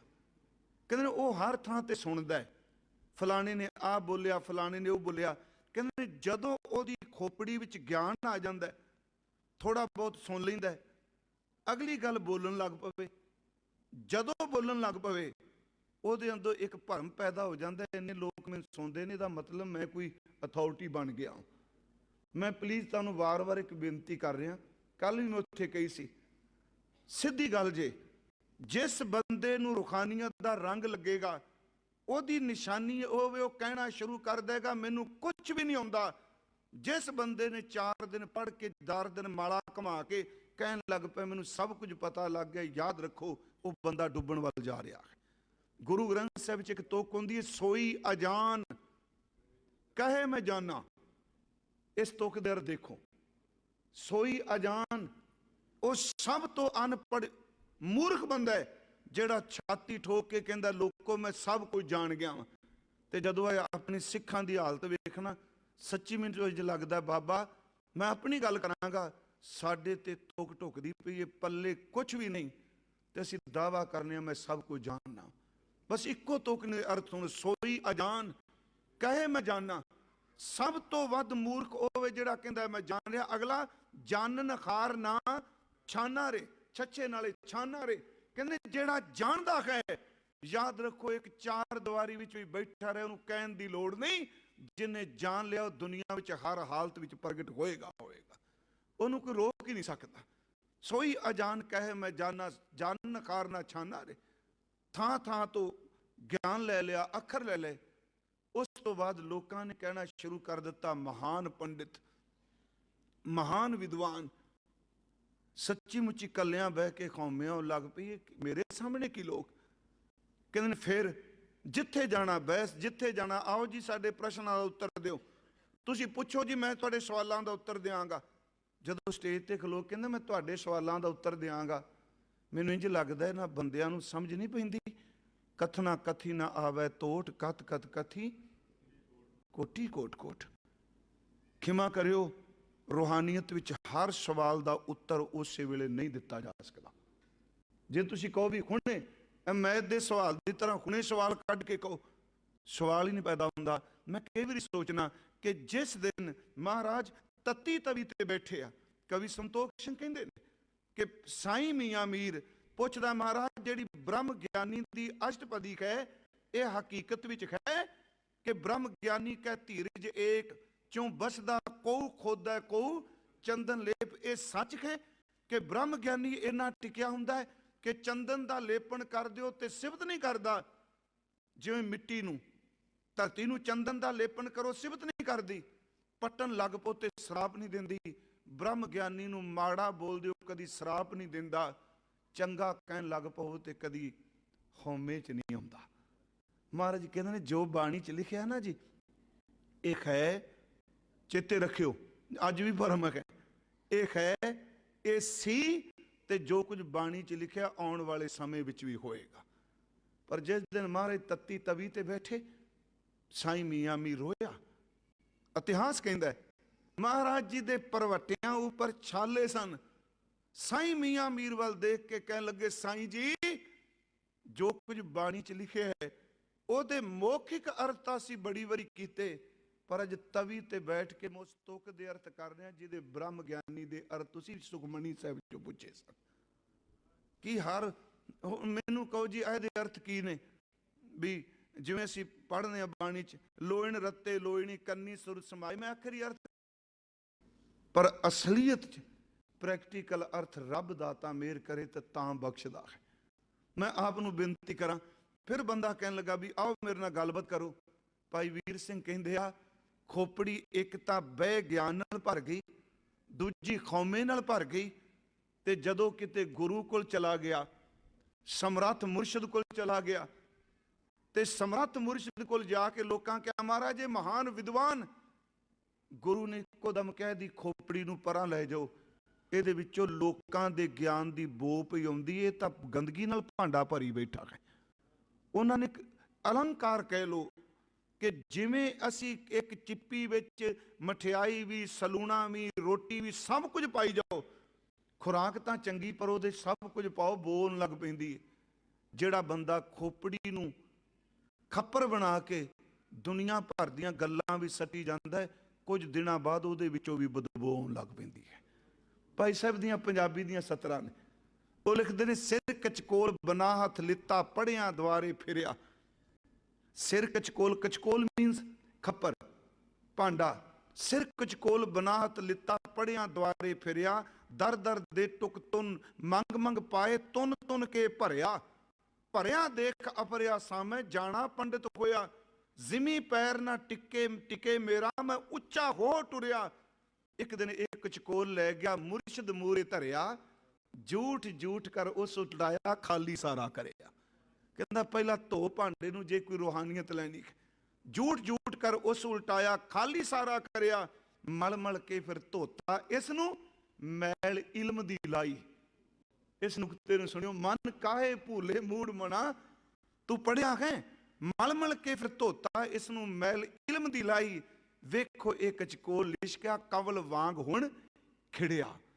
मैं इको गल कहना असी सारे गुरु गोबिंद सिंह का जिक्र करने महाराज जी जिन्हें कोई विद्या का कोई सानी नहीं याद रखो एडा वड्डा विद्वान मैं साखी नहीं सुनानी जिस दे मुकाबले दे विच इस्लाम दियां किताबां दा अध्ययन करने वाले विद्वान ओदे सामने वो अर्थ नहीं कर सकते जो वो कर सकता है। भाई नंद लाल साहब जी श्रोमणी है ना जी एडा वड्डा विद्वान जदों अर्थ करदा औरंगजेब अपने पुत्र बहादुर शाह नूं कहंदा है कि जेड़े अर्थ तू पढ़ के आए तेरे नहीं मैनूं दस किदे तो पढ़िया। उन्हें क्या उस्ताद नंद लाल ने सिखाए।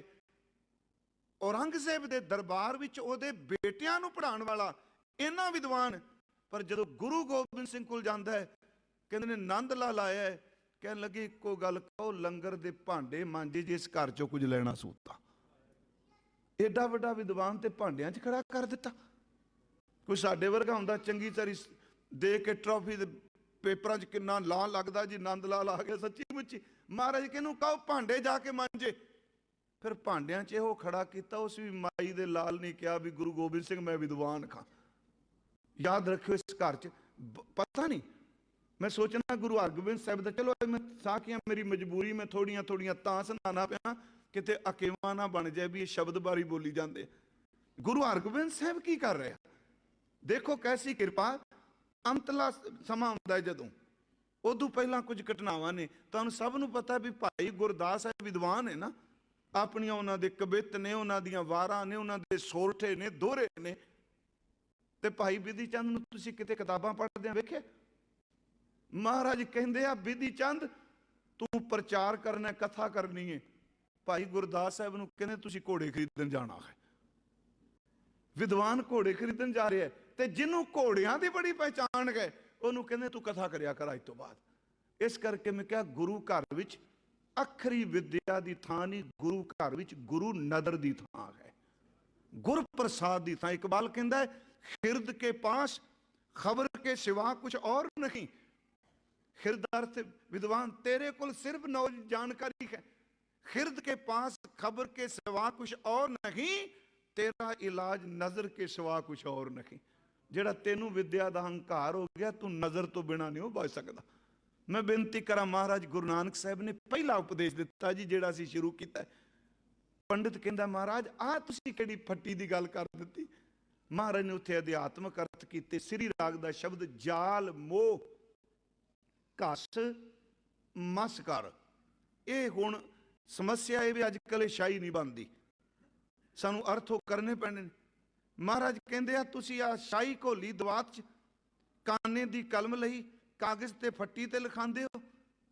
कहंदा महाराज आ लो पकड़ो फट्टी ते आ पकड़ो कलम दवात। महाराज कहंदे आ नहीं, ਜਿਹੜੀਆਂ ਉਹ फट्टियां लिखियां ਜਾਂਦੀਆਂ ਨੇ ਉਹਨਾਂ ਦੀ ਕਲਮਾਂ ਵੀ ਵੱਖਰੀਆਂ ਨੇ, ਉਹਦੀ ਸ਼ਾਹੀ ਵੀ ਵੱਖਰੀ ਹੈ। ਸੱਚੀ ਮੁੱਚੀ ਪਾਂਦਾ ਜਗਿਆਸੂ ਬਣ ਗਿਆ। ਉੱਥੇ ਗੁਰੂ ਜੀ ਨੇ ਪਹਿਲਾ ਸ਼ਬਦ ਕਿਹਾ ਵੀ ਸ਼ਾਹੀ ਬਣਾ। ਜਾਲ ਮੋਹ, ਜਾਲ ਦਾ ਅਰਥ ਸਾੜ ਦੇ, ਮੋਹ ਦਾ ਅਰਥ ਦੇ ਅਧਿਆਸ ਨੂੰ, ਬੋਡੀ ਦੇ ਮੋਹ ਨੂੰ, ਵਾਸ਼ਨਾ ਨੂੰ ਸਾੜ ਦੇ। ਘਸ ਇਹਨੂੰ ਘਸਾ ਦੇ। ਮਸ ਦਾ ਲਫ਼ਜ਼ੀ ਅਰਥ ਸ਼ਾਹੀ। ਜਾਲ ਮੋਹ ਘਸ ਮਸ ਕਰ। ਇੱਕ ਹੁੰਦੀ ਸੀ ਕੋਇਲਾਂ ਦੀ ਸ਼ਾਹੀ। ਇਹ ਜੇ ਕਿਸੇ ਨੇ ਪੁਰਾਤਨ ਸਵਰੂਪਾਂ ਦੇ ਦਰਸ਼ਨ ਕੀਤੇ ਜਾਂ ਹਸਤ ਲਿਖਤ ਕਿਤੇ ਮਿਲਣ, ਤੁਸੀਂ ਦੇਖਿਓ ਉਹਦੇ ਪਿੱਛੇ ਲਿਖਿਆ ਹੁੰਦਾ ਸ਼ਾਹੀ ਕੀ ਵਿਧੀ। ਇਹ ਸ਼ਾਹੀ ਕਿਵੇਂ ਬਣਾਈ ਗਈ। ਇੱਕ ਤਾਂ ਕੋਲੇ ਪੀਂਦੇ ਸਨ, ਇੱਕ ਹੁੰਦੀ ਸੀ ਜੀ, ਮੈਂ ਤੁਹਾਨੂੰ ਸ਼ਾਇਦ ਬਜ਼ੁਰਗਾਂ ਨੂੰ ਪਤਾ ਹੋਵੇ, ਇਹ ਜਾਲ ਮੋਹ ਘਸ ਮਸ ਕੀ ਹੈ। ਦੀਵਾ ਬਾਲਦੇ ਸਨ ਸਰੋਂ ਦੇ ਤੇਲ ਦਾ। ਸਰੋਂ ਦੇ ਤੇਲ ਦਾ ਦੀਵਾ ਬਾਲਣਾ ਤੇ ਉਸ ਦੀਵੇ ਦੀ ਜਿਹੜੀ ਲਾਟ ਨਿਕਲਦੀ ਸੀ ਨਾ, ਤੁਹਾਨੂੰ ਪਤਾ ਹੈ ਉਹਦੀ ਰੋਸ਼ਨੀ ਦੇ ਉੱਤੇ ਉੱਤੇ ਕਾਲਾ ਧੂੰ ਨਿਕਲਦਾ ਹੈ। ਇਹ ਸ਼ਾਹੀ ਕਿਵੇਂ ਬਣਦੀ ਸੀ। ਜਿੱਥੇ ਦੀਵਾ ਬਾਲਣਾ ਉਹਦੇ ਉੱਤੇ ਥੋੜੀ ਜਿਹੀ ਉੱਚੇ, ਮੰਨ ਲਓ ਇੱਥੇ ਦੀਵਾ ਬਲ ਰਿਹਾ ਹੈ ਤੇ ਤਕਰੀਬਨ 1 ਫੁੱਟ ਉੱਤੇ ਇੱਕ ਚੱਪਣੀ ਟੰਗ ਦਿੰਦੇ ਸਨ। ਚੱਪਣ ਉਹ ਜਦੋਂ ਦੀਵਾ ਬਲਦਾ ਸੀ ਤੇ ਉਹਦੀ ਜਿੰਨੀ ਧੂਆਂ ਸੀ ਨਾ, ਧੂਆਂ, ਉਸ ਤੇਲ ਦਾ ਧੂਆਂ ਜਿਹੜਾ ਉਹ ਚੱਪਣੀ ਦੇ ਉੱਤੇ ਜੰਮ ਜਾਂਦਾ ਸੀ। ਤੇ ਸ਼ਾਹੀ ਬਣਾਉਣ ਵਾਲੇ ਫਿਰ ਉਸ ਚੱਪਣੀ ਤੇ ਜੰਮੇ ਕੋਈ ਧੂਏ ਨੂੰ, ਉਸ ਸਵਾ ਸ਼ਬਦ ਵਰਤੋਂ ਧੂਏ ਨੂੰ, ਕਾਲੇ ਨੂੰ, ਉਹਨੂੰ ਉਤਾਰਦੇ ਸਨ, ਉਹਨੂੰ ਪੀਂਦੇ ਸਨ। ਫਿਰ ਜਦੋਂ ਦੀ ਸ਼ਾਹੀ ਨੇ ਲਿਖਦੇ ਸਨ ਤੇ ਸ਼ਾਹੀ ਚਮਕਣ ਲੱਗ ਪੈਂਦੀ ਸੀ। ਇਹ ਮਹਾਰਾਜ ਨੇ ਇਹ ਸ਼ਬਦ ਵਰਤਿਆ, ਜਾਲ ਮੋਹ ਘਸ ਮਸ ਕਰ। ਆਪਣੇ ਮਨ ਚ ਆਏਗਾ ਵੀ ਸੜਨ ਦੀ ਗੱਲ। ਕਹਿੰਦੇ ਜਿਵੇਂ ਦੀਵੇ ਚ ਤੇਲ ਪਾਈਏ ਉਹਦੇ ਧੂਏ ਵਿੱਚੋਂ ਸ਼ਾਹੀ ਨਿਕਲਦੀ ਏ। ਪਾਂਧਾ ਜੀ ਆ ਸਰੀਰ ਦਾ ਜਿਹੜਾ ਮੋਹ, ਇਹਨੂੰ ਤੇਲ ਬਣਾ ਕੇ ਸਾੜ ਦੇ। ਚੇਤੇ ਰੱਖੀਏ ਇਹਦੇ ਵਿੱਚੋਂ ਜਿਹੜੀ ਸ਼ਾਹੀ ਨਿਕਲੇਗੀ ਉਹ ਬੜੇ ਚਮਕਵੇਂ ਅੱਖਰ ਦੇਗੀ। ਜਾਲ ਮੋਹ ਘਸ ਮਸ ਕਰ। ਅਗਲਾ ਬਚਨ ਮਤ ਕਾਗਦ ਕਰ ਸਾਰ। ਆਪਣੀ ਮਤ ਨੂੰ ਕਾਗਜ਼ ਬਣਾ। ਇਸ ਕਾਗਜ਼ ਤੇ ਲਿਖ ਭਾਓ। ਮਹਾਰਾਜ ਕਹਿੰਦੇ ਮਤ ਕਾਗਦ ਕਰ ਸਾਰ। ਭਾਓ ਕਲਮ ਕਰ ਚਿੱਤ ਲਿਖਾਰੀ। ਗੁਰ ਪਿਛ ਲਿਖ ਵਿਚਾਰ। ਪ੍ਰੇਮ ਦੀ ਕਲਮ ਬਣਾ, ਚਿੱਤ ਨੂੰ ਲਿਖਾਰੀ ਬਣਾ।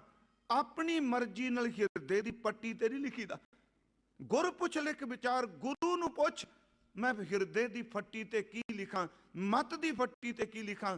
ਸੱਚੀ ਮੁੱਚੀ ਜੀ ਅਧਖੜ ਉਮਰ ਦਾ ਗੋਪਾਲ ਬੰਦਾ ਰੋ ਕੇ ਚਰਨ ਪਕੜ ਕੇ ਕਹਿੰਦਾ ਮੇਰਾ ਰੱਬ ਵੀ ਤੂੰ ਤੇ ਮੇਰਾ ਮੁਰਸ਼ਿਦ ਵੀ ਤੂੰ, ਮੈਨੂੰ ਦੱਸ ਮੈਂ ਕੀ ਲਿਖਾਂ। ਦੇਖੋ 7 ਬਰਖ ਦਾ ਬਾਬਾ, ਨੇਤਰ ਚਮਕਦੇ ਪਏ ਆ। ਪਾਂਦੇ ਨੂੰ ਕਹਿੰਦੇ ਨੇ ਲਿਖ ਨਾਮ। ਕੱਲੇ ਹਿਸਾਬ ਕਿਤਾਬ ਨਾ ਲਿਖ, ਪਰਮੇਸ਼ਵਰ ਦਾ ਨਾਮ ਲਿਖ ਦੇ ਮੱਤ ਉੱਤੇ, ਕਦੀ ਭੁੱਲੇ ਨਾ। ਅਗਲੀ ਗੱਲ ਸਲਾਹ ਲਿਖ। ਇੱਕ ਹੈ ਨਾਮ, ਇੱਕ ਹੈ ਉਸ ਨਾਮ ਦੀ ਸਲੋਤਾ ਕਰਨੀ, ਉਹਦਾ ਅਭਿਆਸ ਕਰਨਾ, ਪ੍ਰੈਕਟਿਸ ਕਰਨੀ। ਲਿਖ ਨਾਮ, ਸਲਾਹ ਲਿਖ। ਤੇ ਅਗਲੀ ਗੱਲ ਲਿਖ ਦੇ ਮੈਂ ਸਿਫਤ ਸਲਾਹ ਕਰਕੇ ਅਭੇਦ ਹੋ ਸਕਣਾ। ਵਿਦਵਾਨਾ ਆਪਣੇ ਮਤ ਤੇ ਲਿਖ ਦੇ ਜਿੰਨਾ ਮਰਜੀ ਗਿਆਨ ਤੇਰੇ ਕੋਲ ਆ ਜਾ, ਲਿਖ ਅੰਤ ਨਾ ਪਾਰਾਵਾਰ। ਮੈਂ ਤੈਨੂੰ ਜਪ ਸਕਣਾ ਪਰ ਵਾਹਿਗੁਰੂ ਮੈਂ ਤੇਰਾ ਅੰਤ ਨਹੀਂ ਪਾ ਸਕਦਾ। ਬਸ ਇੱਥੇ ਖੌਮੇ ਮਾਰ ਦਿੱਤੀ। ਲਿਖ ਨਾਮ, ਸਲਾਹ ਲਿਖ, ਲਿਖ ਅੰਤ ਨਾ ਪਾਰਾਵਾਰ। ਅੱਗੇ ਮਹਾਰਾਜ ਕਹਿੰਦੇ ਬਾਬਾ ਇਹ ਲੇਖਾ ਲਿਖ ਜਾਣ। ਮੈਂ ਇਉਂ ਕਹਾਂ ਪੱਟੀ ਦਾ ਅਰਥ ਉਹਦੇ ਵਿੱਚੋਂ ਮਿਲਦਾ ਹੈ। ਮਨ ਕਾਹੇ ਭੁੱਲੇ ਮੂੜ ਮਨਾ, ਜਬ ਲੇਖਾ ਦੇਵੇਂ ਵੀਰਾ ਤਉ ਪੜਿਆ। ਉੱਥੇ ਮਹਾਰਾਜ ਕਹਿੰਦੇ ਬਾਬਾ ਇਹ ਲੇਖਾ ਲਿਖ ਜਾਣ। ਜਿੱਥੇ ਲੇਖਾ ਮੰਗੀਐ ਤਿੱਥੈ ਹੋਏ ਸੱਚਾ ਨਿਸ਼ਾਨ। ਨਿਸ਼ਾਨ ਦਾ ਅਰਥ ਰਾਹਦਾਰੀ, ਪਰਵਾਨਾ। ਜੇ ਤੇਰੇ ਹਿਰਦੇ ਚ ਸਤਨਾਮ ਵਾਹਿਗੁਰੂ ਲਿਖਿਆ ਜਾਏਗਾ, ਮਰਨ ਤੋਂ ਬਾਅਦ ਇਹਨਾਂ ਅੱਖਰਾਂ ਨੂੰ ਦੇਖ ਕੇ ਤਾਂ ਜਮਦੂਤ ਵੀ ਨੇੜੇ ਨਹੀਂ ਆਏਗਾ। ਮੇਰੇ ਕਹਿਣ ਤੋਂ ਮੁਰਾਦ ਗੁਰੂ ਸਾਹਿਬ ਨੇ ਫੱਟੀ ਜਿਹੜੀ ਹੈ ਇਹ ਬਖਸ਼ਿਸ਼ ਕੀਤੀ। ਪਰ ਪੱਟੀ ਸ਼ਬਦ ਤੋਂ ਸ਼ੁਰੂਆਤ ਆਪਾਂ ਅੱਜ ਕਰਨ ਲੱਗੇ ਹਾਂ। ਰਾਗ, ਆਸਾ, महला पहला। असी अर्थ कर दिते। राग आसा है, पहले गुरुदेव का बचन है। पट्टी लिखी, फट्टी लिखी महाराज ने, तख्ती लिखी महाराज ने। यह गल याद रखियो कि शब्द पट्टिया भी आवे। मोको काहे पढ़ावस आल जाल, मेरी पट्टिया लिख दियो श्री गोपाल। प्रहलाद जी उत्थे भी प्रॉब्लम आई। उन्हें क्या कि मैनू पढ़ाते पे हो, मेरी पट्टिया, उत्थे एक वचन फट्टी है, मेरी पट्टिया लिख दो श्री गोपाल, मेरे हिरदे की पट्टी ते गोपाल लिख दो। की पढ़ा रहे हो मैनू? हाँ, एक थां ते बहुवचन च आया, उत्थे तख्ती नहीं आया। उत्थे है जिन सिर सोहन पट्टियां। याद रखियो, उत्थे बीबियां दे केस चपका के जड़ियां पट्टियां नहीं बनादियां केसां दियां, उत्थे पट्टियां दा अर्थ आ पट्टियां ने, उत्थे पट्टियां दा अर्थ केसां दा फैशन। सीधी गल। महाराज कहंदे पट्टी लिखी, गुरु नानक साहब ने फट्टी लिखी। आरंभता एक ओंकार सतगुर प्रसाद। ये हर बाणी दे तकरीबन सब तो ज्यादा मंगल ये है। मैं ये अर्थ तां नहीं करने, पिछले साल जदों किते मंगल आउंदा सी अर्थ करते रहे, पर आखिरी अर्थ जरूर है। एक ओंकार, ओंकार ब्रह्म परमात्मा एक है, अद्वितीय है, उस वर्गा होर कोई नहीं। हाँ, उसनूं मिलण दा तरीका अपनी मेहनत, अपनी मुशक्कत, अपना इल्म नहीं। उसनूं मिलण वास्ते गुरु दी प्रसाद मंग, झोली च किरपा मंग। एक ओंकार सतगुर प्रसाद वो एक है। ये मंगल सतगुरु ने तकरीबन 523 वार गुरु ग्रंथ साहिब च वरत्या है। हुण देखो महाराज की शैली, इस तुक नूं तुसीं उत्ते देखोगे सस्सा अखर कितनी बार वरते। सस्सै सोए सृष्ट जिन साजी सबना साहिब एक भया। वेखो तुसी शब्द तकरीबन इस तुक विच ही गुरुदेव ने सस्सा अखर 6 वारी वरत लिया। 6 वारी है ना जी। सस्सै सोए सृष्ट 3 वारी, साजी सबना साहिब। महाराज ये एक विलक्षणता होंदी सी जी कि आ है महाराज की बख्शिश। ये सस्से अखर वरदे, सस्से अखर राही समझाते पे आ। पर आपनू पता है 35 का पहला अखर जिहड़ा वो ऊड़ा है। मैं बेनती करा, ये सतगुरु की विद सतगुरु जाने।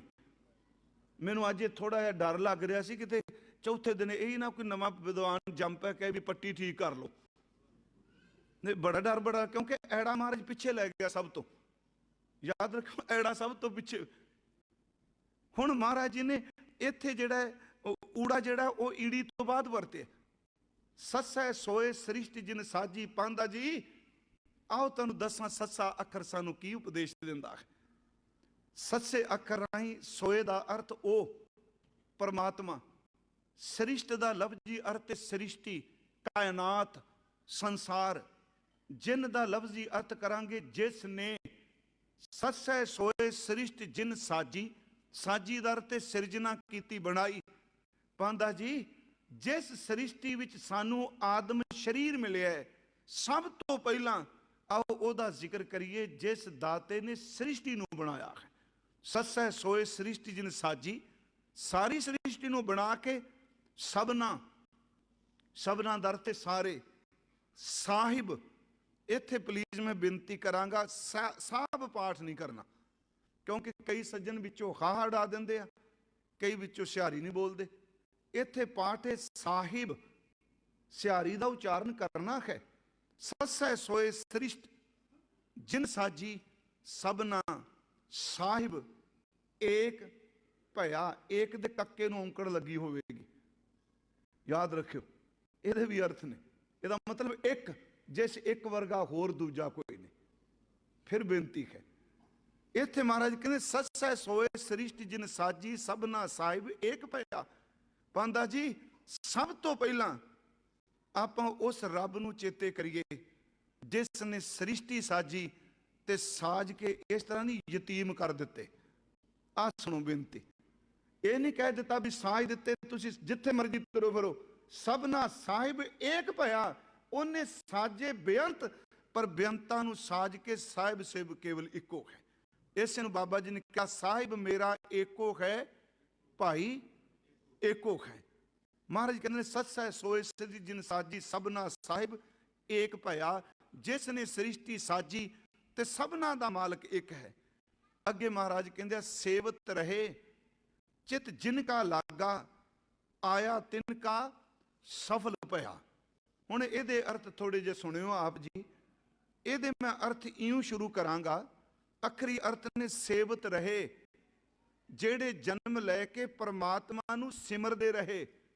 इत्थे सेवत रहे दर ते सिमरदे रहे, पर यह नहीं कि लोकां नूं दिखाण लई, यह नहीं जबान नाल। चित जिनका लागा, जिन्ना सिमरन करन वालियां वास्ते सिमरन मजबूरी नहीं, सिमरन बद्दा चट्टी नहीं। जिन्ना सिमरन करन वालियां दा चित रब विच जुड़ गया। इत्थे दो गल्लां ने, एक सेवत रहे, एक चित।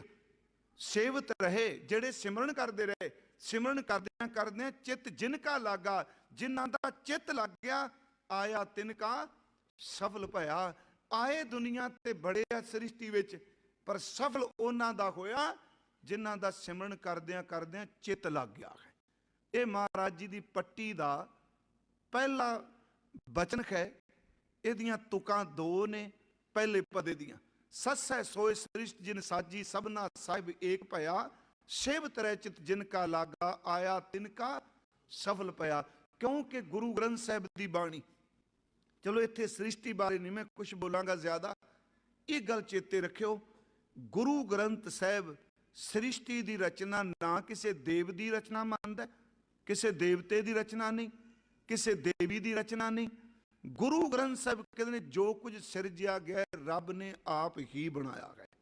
कीता पछाओ एको कवाओ, तिसते होए लख दरियाओ। आप पाठ कर दो जपजी साहिब विच, कवन सवेला वक्त कवन, कवन थित कवन वार, कवन सेरुती माह कवन, जित होवा आकार, वेल ना पाइया पंडिती, जे होवे लेख पुराण, वक्त ना पायो कादियां, जे लिखन ले कुरान, थित वार ना जोगी जाने, रुत महा ना कोई। क्यों नहीं जानते? क्योंकि सत्सै सोए सृष्टि जिन साजी। जा करता सृष्टि, उथे पाठ सृष्टि नहीं, आपको पता उथे पाठ सृष्टि है। जा करता सृष्टि को साजे, आपे जाने सोई। सत्सै सोए सृष्टि जिन साजी। किवें साजी? साचे ते पवना भया जिन साजी। साचे ते पवना भया, पवने ते जल होए, जल ते त्रिभवन साजिया, घट घट जोत समोए। महाराज शब्द वरदिया कि आपी ने आप साजियो, आपी ने रचियो नाउ, दुई कुदरत साजिया कर आसन डिठो चाओ। सत्सै सोए सृष्टि जिन साजी सबना साहिब एक भया, सेवत रहे जिन्हां ने फिर सिमरन किया। चित लग गया जी उहदे विच, बद्दा चट्टी नहीं रहा। हुण ना भी जबान तो वाहिगुरू बोले तां भी सरेगा, खिमा करियो, वो ना उच्ची बोले तां भी सरेगा। क्योंकि जिदा चित लग जाए उथे बोल अपने आप खत्म हो जाता है। चित वाला बोलता थोड़ा जी, हाथ पांव कर काम सब चीत रंजन नाल, चित वाला नहीं बोलता। पर ये वो बख्शिश, इनू भाई साहब कहते वाहिगुरू गुर शब्द लै पिरम प्याला चुप च बोला, सेवत रह चित जिनका लागा, आया तिनका सफल भया। मन काहे भूले मूड मना, इनू रोज जरूर आप चेते करना। दो तुकां नूं ओ मूर्ख मना। हे सतगुरु गुरु नानक साहब जी बड़ी बख्शिश की। वेखो गुरमुखो, आज उस्ताद का सन्मान भी अपमान नहीं किया। इत्थे बिल्कुल महाराज जी ने पांदे नूं नहीं क्या मूर्ख पांदे। जदों पांदे ही हाथ जोड़ गया, महाराज ने अपने ते टुका के क्या, मन काहे भूले मूड मना, ओ मूर्ख मना हो मेरे मना, किस भुलेखे विच पै गए। जब लेखा देवह बीरा, मेरे वीरा। इत्थे बीरा दा अर्थ वीरा, एक बीरा दा अर्थ बाणी च बहादुर भी आया। जब लेखा देवह बीरा, इहदा अर्थ है मेरे वीर मना, ओ मेरे भरावा। ताओ पढ़िया जिदन तू लेखा दे के सुरखरू हो के सचखंड पहुंच गया, तेरे वर्गा कोई भी विद्वान नहीं रहाओ। हुण अगले बच्चे ने ईवड़ी, इनू ईड़ी नहीं पढ़ना, जो बाबा जी ने लिखा पढ़ना वही है। तो 35 विचों इको ही स्त्री लिंग है ईवड़ी। ईड़ी जी आपको पता, बाकी जेडे 34 अखर ने पुलिंग च ने। आप कक्का बोलने, कक्के नूं स्त्री लिंग नहीं कहते। इत्थे शब्द ईवड़ी, ईवड़ी का अर्थ ਈੜੀ ਅੱਖਰ। ਆਦ ਪੁਰਖ ਹੈ ਦਾਤਾ। ਆਦ ਦਾ ਅਰਥ ਹੈ ਸਭ ਦਾ ਮੁੱਢ, ਪਰ ਜਿਹਦਾ ਆਪਣਾ ਮੁੱਢ ਕੋਈ ਨਹੀਂ ਲੱਭਦਾ। ਸਭ ਦਾ ਮੁੱਢ ਹੈ ਪਰ ਉਹਦਾ ਕੋਈ ਮੁੱਢ ਨਹੀਂ। ਉਹ ਸਭ ਦਾ ਮਾਂ ਪਿਓ ਪਰ ਉਹਦਾ ਕੋਈ ਮਾਂ ਪਿਓ ਨਹੀਂ।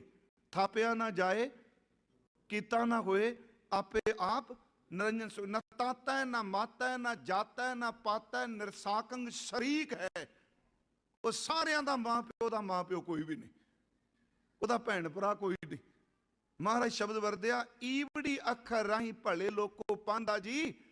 ਆਦ ਪੁਰਖ ਹੈ ਦਾਤਾ। ਆਦ ਦਾ ਅਰਥ ਸਭ ਦਾ ਮੁੱਢ, ਪੁਰਖ ਦਾ ਅਰਥ ਹੈ ਵਿਆਪਕ, ਦਾਤਾ ਦਾ ਅਰਥ ਹੈ ਦਾਤਾਂ ਦੇਣ ਵਾਲਾ। ਜਿਹੜਾ ਪਰਮਾਤਮਾ ਸਭ ਦਾ ਮੁੱਢ ਹੈ ਤੇ ਸਭਨਾਂ ਦਾ ਸਾਹਿਬ ਹੈ, ਪਰ ਕਮਾਲ ਦੀ ਗੱਲ ਉਹ ਬੰਦੇ ਨੂੰ ਚਿੰਤਾ ਤੁਰ ਨਹੀਂ ਹੋਣ ਦਿੰਦਾ। ਇਹ ਮਾਂ ਦੀ ਕੁੱਖ ਚੋਂ ਜਨਮ ਬਾਅਦ ਚ ਲੈਂਦਾ, ਸੀਨੇ ਚ ਦੁੱਧ ਪੈਦਾ ਕਰ ਦਿੰਦਾ। ਉਹ ਦਾਤਾ ਹੈ। ਆਦ ਪੁਰਖ ਹੈ ਦਾਤਾ, ਆਪੇ ਸੱਚਾ ਸੋਈ। ਉਹ ਆਪਣੇ ਆਪੇ ਵਿੱਚ ਉਹ ਸੱਚਾ ਹੈ, ਸਦੀਵ ਰਹਿਣ ਵਾਲਾ। ਅਗਲਾ ਬਚਨ ਆ ਗੁਰਮੁਖੋ ਤਾਂ ਮੈਂ 35 ਸ਼ੁਰੂ ਕੀਤੀ। ਇਹਨਾਂ ਅੱਖਰਾਂ ਮਹਿ ਜੋ ਗੁਰਮੁਖ ਬੂਝੈ।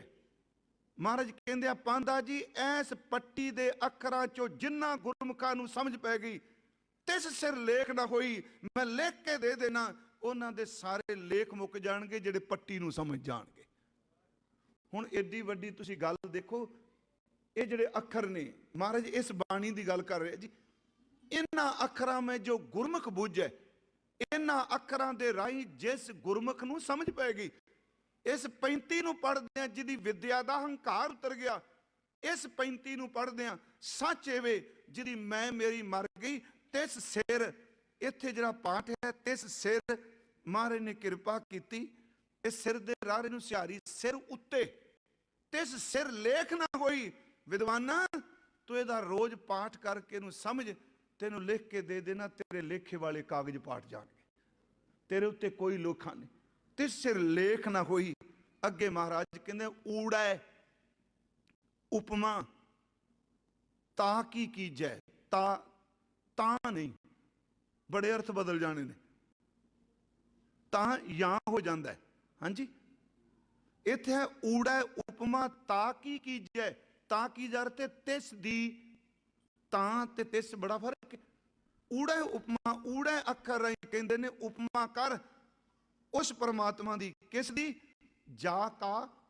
ਇਹਨੂੰ ਜਾਂ ਵੀ ਨਹੀਂ ਪੜ੍ਹਨਾ। ਜਾ ਦਾ ਅਰਥ ਜਿਸ ਨੇ, ਤੇ ਜਾਂ ਦਾ ਅਰਥ ਔਰ ਅਤੇ। ਇੱਥੇ ਜਾ। ਮਹਾਰਾਜ ਕਹਿੰਦੇ ਊੜਾ ਉਪਮਾ ਤਾ ਕੀ ਕੀਜੈ, ਜਾ ਕਾ ਅੰਤ ਨਾ ਪਾਇਆ। ਉਸ ਪਰਮਾਤਮਾ ਦੀ ਉਪਮਾ ਕਰ ਜਿਹਦਾ ਅੱਜ ਤੀਕਰਾਂ ਕੋਈ ਮਾਈ ਕਾ ਲਾਲ ਅੰਤ ਨਹੀਂ ਪਾ ਸਕਿਆ। ਇੱਥੇ ਵੀ ਇੱਕ ਰਮਜ ਪਾ ਗਿਆ, ਮੈਂ ਕੱਲ ਨੂੰ ਅੱਗੇ ਕਰਾਂਗਾ ਕਿਉਂਕਿ ਅੱਜ ਟਾਈਮ ਹੋ ਚੱਲਾ, ਹੋ ਹੀ ਗਿਆ ਜੀ। ਵੇਖੋ, ਊੜੇ ਉਪਮਾ ਤਾ ਕੀ ਕੀਜੈ, ਜਾ ਕਾ ਅੰਤ ਨਾ ਪਾਇਆ। ਨਾਲ ਕਹਿ ਦਿੱਤਾ ਉਪਮਾ ਕਰ, ਉੱਤੇ ਅੰਕੁਸ਼ ਰੱਖ ਦਿੱਤਾ ਵੀ ਮਤਾ ਉਪਮਾ ਕਰਕੇ ਕਹੇ, ਇੰਨਾ ਸਿਮਰਨ ਕਰਕੇ ਲੋਕੋ ਮੈਨੂੰ ਪੁੱਛੋ, ਮੈਨੂੰ ਸਭ ਪਤਾ। ਮਹਾਰਾਜ ਕਹਿੰਦਾ ਨਹੀਂ ਨਹੀਂ, ਉਹਦੀ ਉਪਮਾ ਕਰ ਜਿਹਦਾ ਉਪਮਾ ਕਰਕੇ ਵੀ ਅੰਤ ਨਹੀਂ ਪਾਇਆ ਜਾ ਸਕਦਾ। ਊੜਾ ਉਪਮਾ। ਸੁਣ ਵੱਡਾ ਆਖੈ ਸਭ ਕੋਏ, ਕੇਵੜ ਵੱਡਾ ਡਿਠਾ ਹੋਏ। ਕੀਮਤ ਪਾਏ ਨਾ ਕਹਿਆ ਜਾਏ, ਕਹਿਣੇ ਵਾਲੇ ਤੇਰੇ ਰਹਿ ਸਮਾਏ। ਅਮੁੱਲੋ ਅਮੁੱਲ ਆਖਿਆ ਨਾ ਜਾਏ, ਆਖ ਆਖ ਰਹਿ ਲਿਵ ਲਾਏ। ਆਖ ਆਖ ਕੇ ਲਿਵ ਲੱਗ ਜਾਏਗੀ, ਪਰ ਆਖ ਆਖ ਕੇ ਉਹਦੀ ਕੀਮਤ ਨਹੀਂ ਪਾਏਗੀ। ਲਿਵ ਲਈ ਉਪਮਾ ਠੀਕ ਹੈ। ਊੜਾ ਉਪਮਾ ਤਾਕੀ ਕੀਜੈ, ਜਾ ਕਾ ਅੰਤ ਨਾ ਪਾਇਆ। ਸੇਵਾ ਕਰੇ ਸਹੀ ਫਲ ਪਾਵੇਂ, ਜਿੰਨੀ ਸੱਚ ਕਮਾਇਆ। ਇਹਦੇ ਅਰਥ ਸ਼ੁਰੂ ਕਰਾਂਗੇ। ਜਿੰਨੀ ਸੱਚ ਕਮਾਇਆ ਉਹਨਾਂ ਦੀ ਸੇਵਾ ਸਫਲ ਹੋਈ। ਅਰਥ ਇਹ ਤੋਂ ਬਣ ਗਏ, ਜਿੰਨੀ ਸੱਚ ਕਮਾਇਆ। ਜਿਨ੍ਹਾਂ ਨੇ ਸੱਚੇ ਪਰਮਾਤਮਾ ਦੇ ਸਿਮਰਨ ਨੂੰ, ਨਾਮ ਨੂੰ ਕਮਾ ਲਿਆ, ਕਮਾਈ ਕਰਕੇ ਨਾਮ ਦੀ ਜਦੋਂ ਸੇਵਾ ਕਰਦੇ ਆ, ਮਹਾਰਾਜ ਕਹਿੰਦੇ ਆ ਤੇਰੀ ਸੇਵਾ ਨੂੰ ਹੁਣ ਕੋਈ ਅਫਲ ਕਰ ਹੀ ਨਹੀਂ ਸਕਦਾ। ਸਿਮਰਨ ਕਰਨ ਵਾਲੇ ਦੀ ਸੇਵਾ ਨੂੰ ਫਲ ਹਰ ਹਾਲਤ ਵਿੱਚ ਲੱਗੇਗਾ। ਅਰਥ ਇਉਂ ਕਰਿਓ, ਜਿੰਨੀ ਸੱਚ ਕਮਾਇਆ ਸੇਵ ਕਰੇ ਸਹੀ ਫਲ ਪਾਵੇਂ। ਵਾਹਿਗੁਰੂ ਜੀ, ਮੈਂ ਅਰਥ ਤੁਕ ਨਹੀਂ ਬਦਲ ਰਿਹਾ, ਅਰਥਾਂ 'ਚ ਸੁਖੈਨਤਾ। ਜਿਨ੍ਹਾਂ ਨੇ ਸਿਮਰਨ ਕੀਤਾ, ਜਿਨ੍ਹਾਂ ਨੇ ਸੱਚ ਨੂੰ ਕਮਾਇਆ, ਸੇਵ ਕਰੇ ਸੇਵਾ ਕਰੇ ਸਹੀ ਫਲ ਪਾਵੇਂ। ਉਹਨਾਂ ਸੇਵਾ ਕਰਨ ਵਾਲਿਆਂ ਨੂੰ ਫਲ ਮਿਲਦਾ ਜਿਹੜੇ ਸਿਮਰਨ ਵੀ ਕਰਦੇ ਆ, ਜਿਹੜੇ ਹੱਥ ਨਾਲ ਕਾਰ ते चित नाल करतार। शब्द सिद्धे। अगे महाराज कहते ngंग है, ये गग्गा नहीं घग्गा नहीं, ngंग है। हुण इत्थे महाराज ने आप ही फर्क कीतो जी। हुण ngंगा जिहड़ा वो कक्के खक्के गग्गे घग्गे तो बाद होना है ना। इत्थे महाराज जी ने ऊड़ा नहीं लिया, पहला ऐड़ा बाद च रखे। इत्थे ईबड़ी लिया, ईबड़ी तो बाद ऊड़ा लिया, ऊड़ा तो बाद महाराज ने ngंगा ले लिया है। ngंग है, ngंग है अखर राही। ये थोड़ा नासकी बोलना जी। ngंग है ज्ञान बूझे जे कोई, जे कोई ngंगे अखर राही ज्ञान बुझ जाए। पर ये सीधे अर्थ करांगा, ngंगे अखर राही जिन्हों रूहानी ज्ञान की समझ पै जाए। ngंगे ज्ञान बूझ जाए जे कोई, पढ़िया पंडित सोही। कहते वो विद्वान है जिन्हों ज्ञान मिल जाए रूहानियत का, सिमरन का, नाम का। की ज्ञान जी? सर्ब जियां मह एको जाने। सर्ब दर ते सारे, जियां दर ते जीव एको जाने। एक परमात्मा नूं सारियां भी जाने, ता हौमै कह ना कोई। जिस बंदे नूं इस ज्ञान की समझ पै गई, वो पढ़िया पंडित विद्वान है। ते महाराज कहते हैं ये समझ पै जाए कि मना जे तेरे कोल चार अखर ने, जिन्हों नहीं पढ़ने आउंदे, एवें कौमे ना करी, रब ओहदे विच भी वरदा पिया है। सर्ब जियां में एको जाने, सारे जीवां विच एक नूं जाने। हौमै कहे ना कोई, वो तां नहीं कौमे च बोलेगा, वो कहेगा अवल अल्लाह नूर उपाया, कुदरत के सब बंदे एक नूर ते सब जग उपजया, कौन भले कौ मंदे।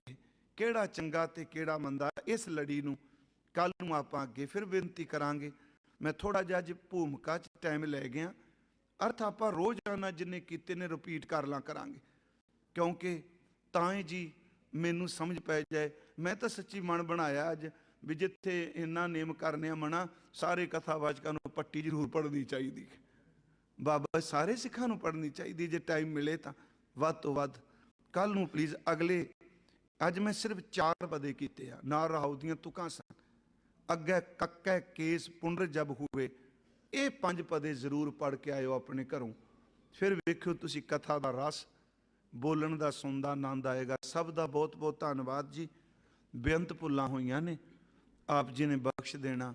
सतगुरु गुरु नानक साहब महाराज आप तरश करो, जो आप बुलवांदे हो उस नूं जिंदगी च कमाण वास्ते दात बख्श दिओ। वाहिगुरु जी का खालसा, वाहिगुरु जी की फतेह।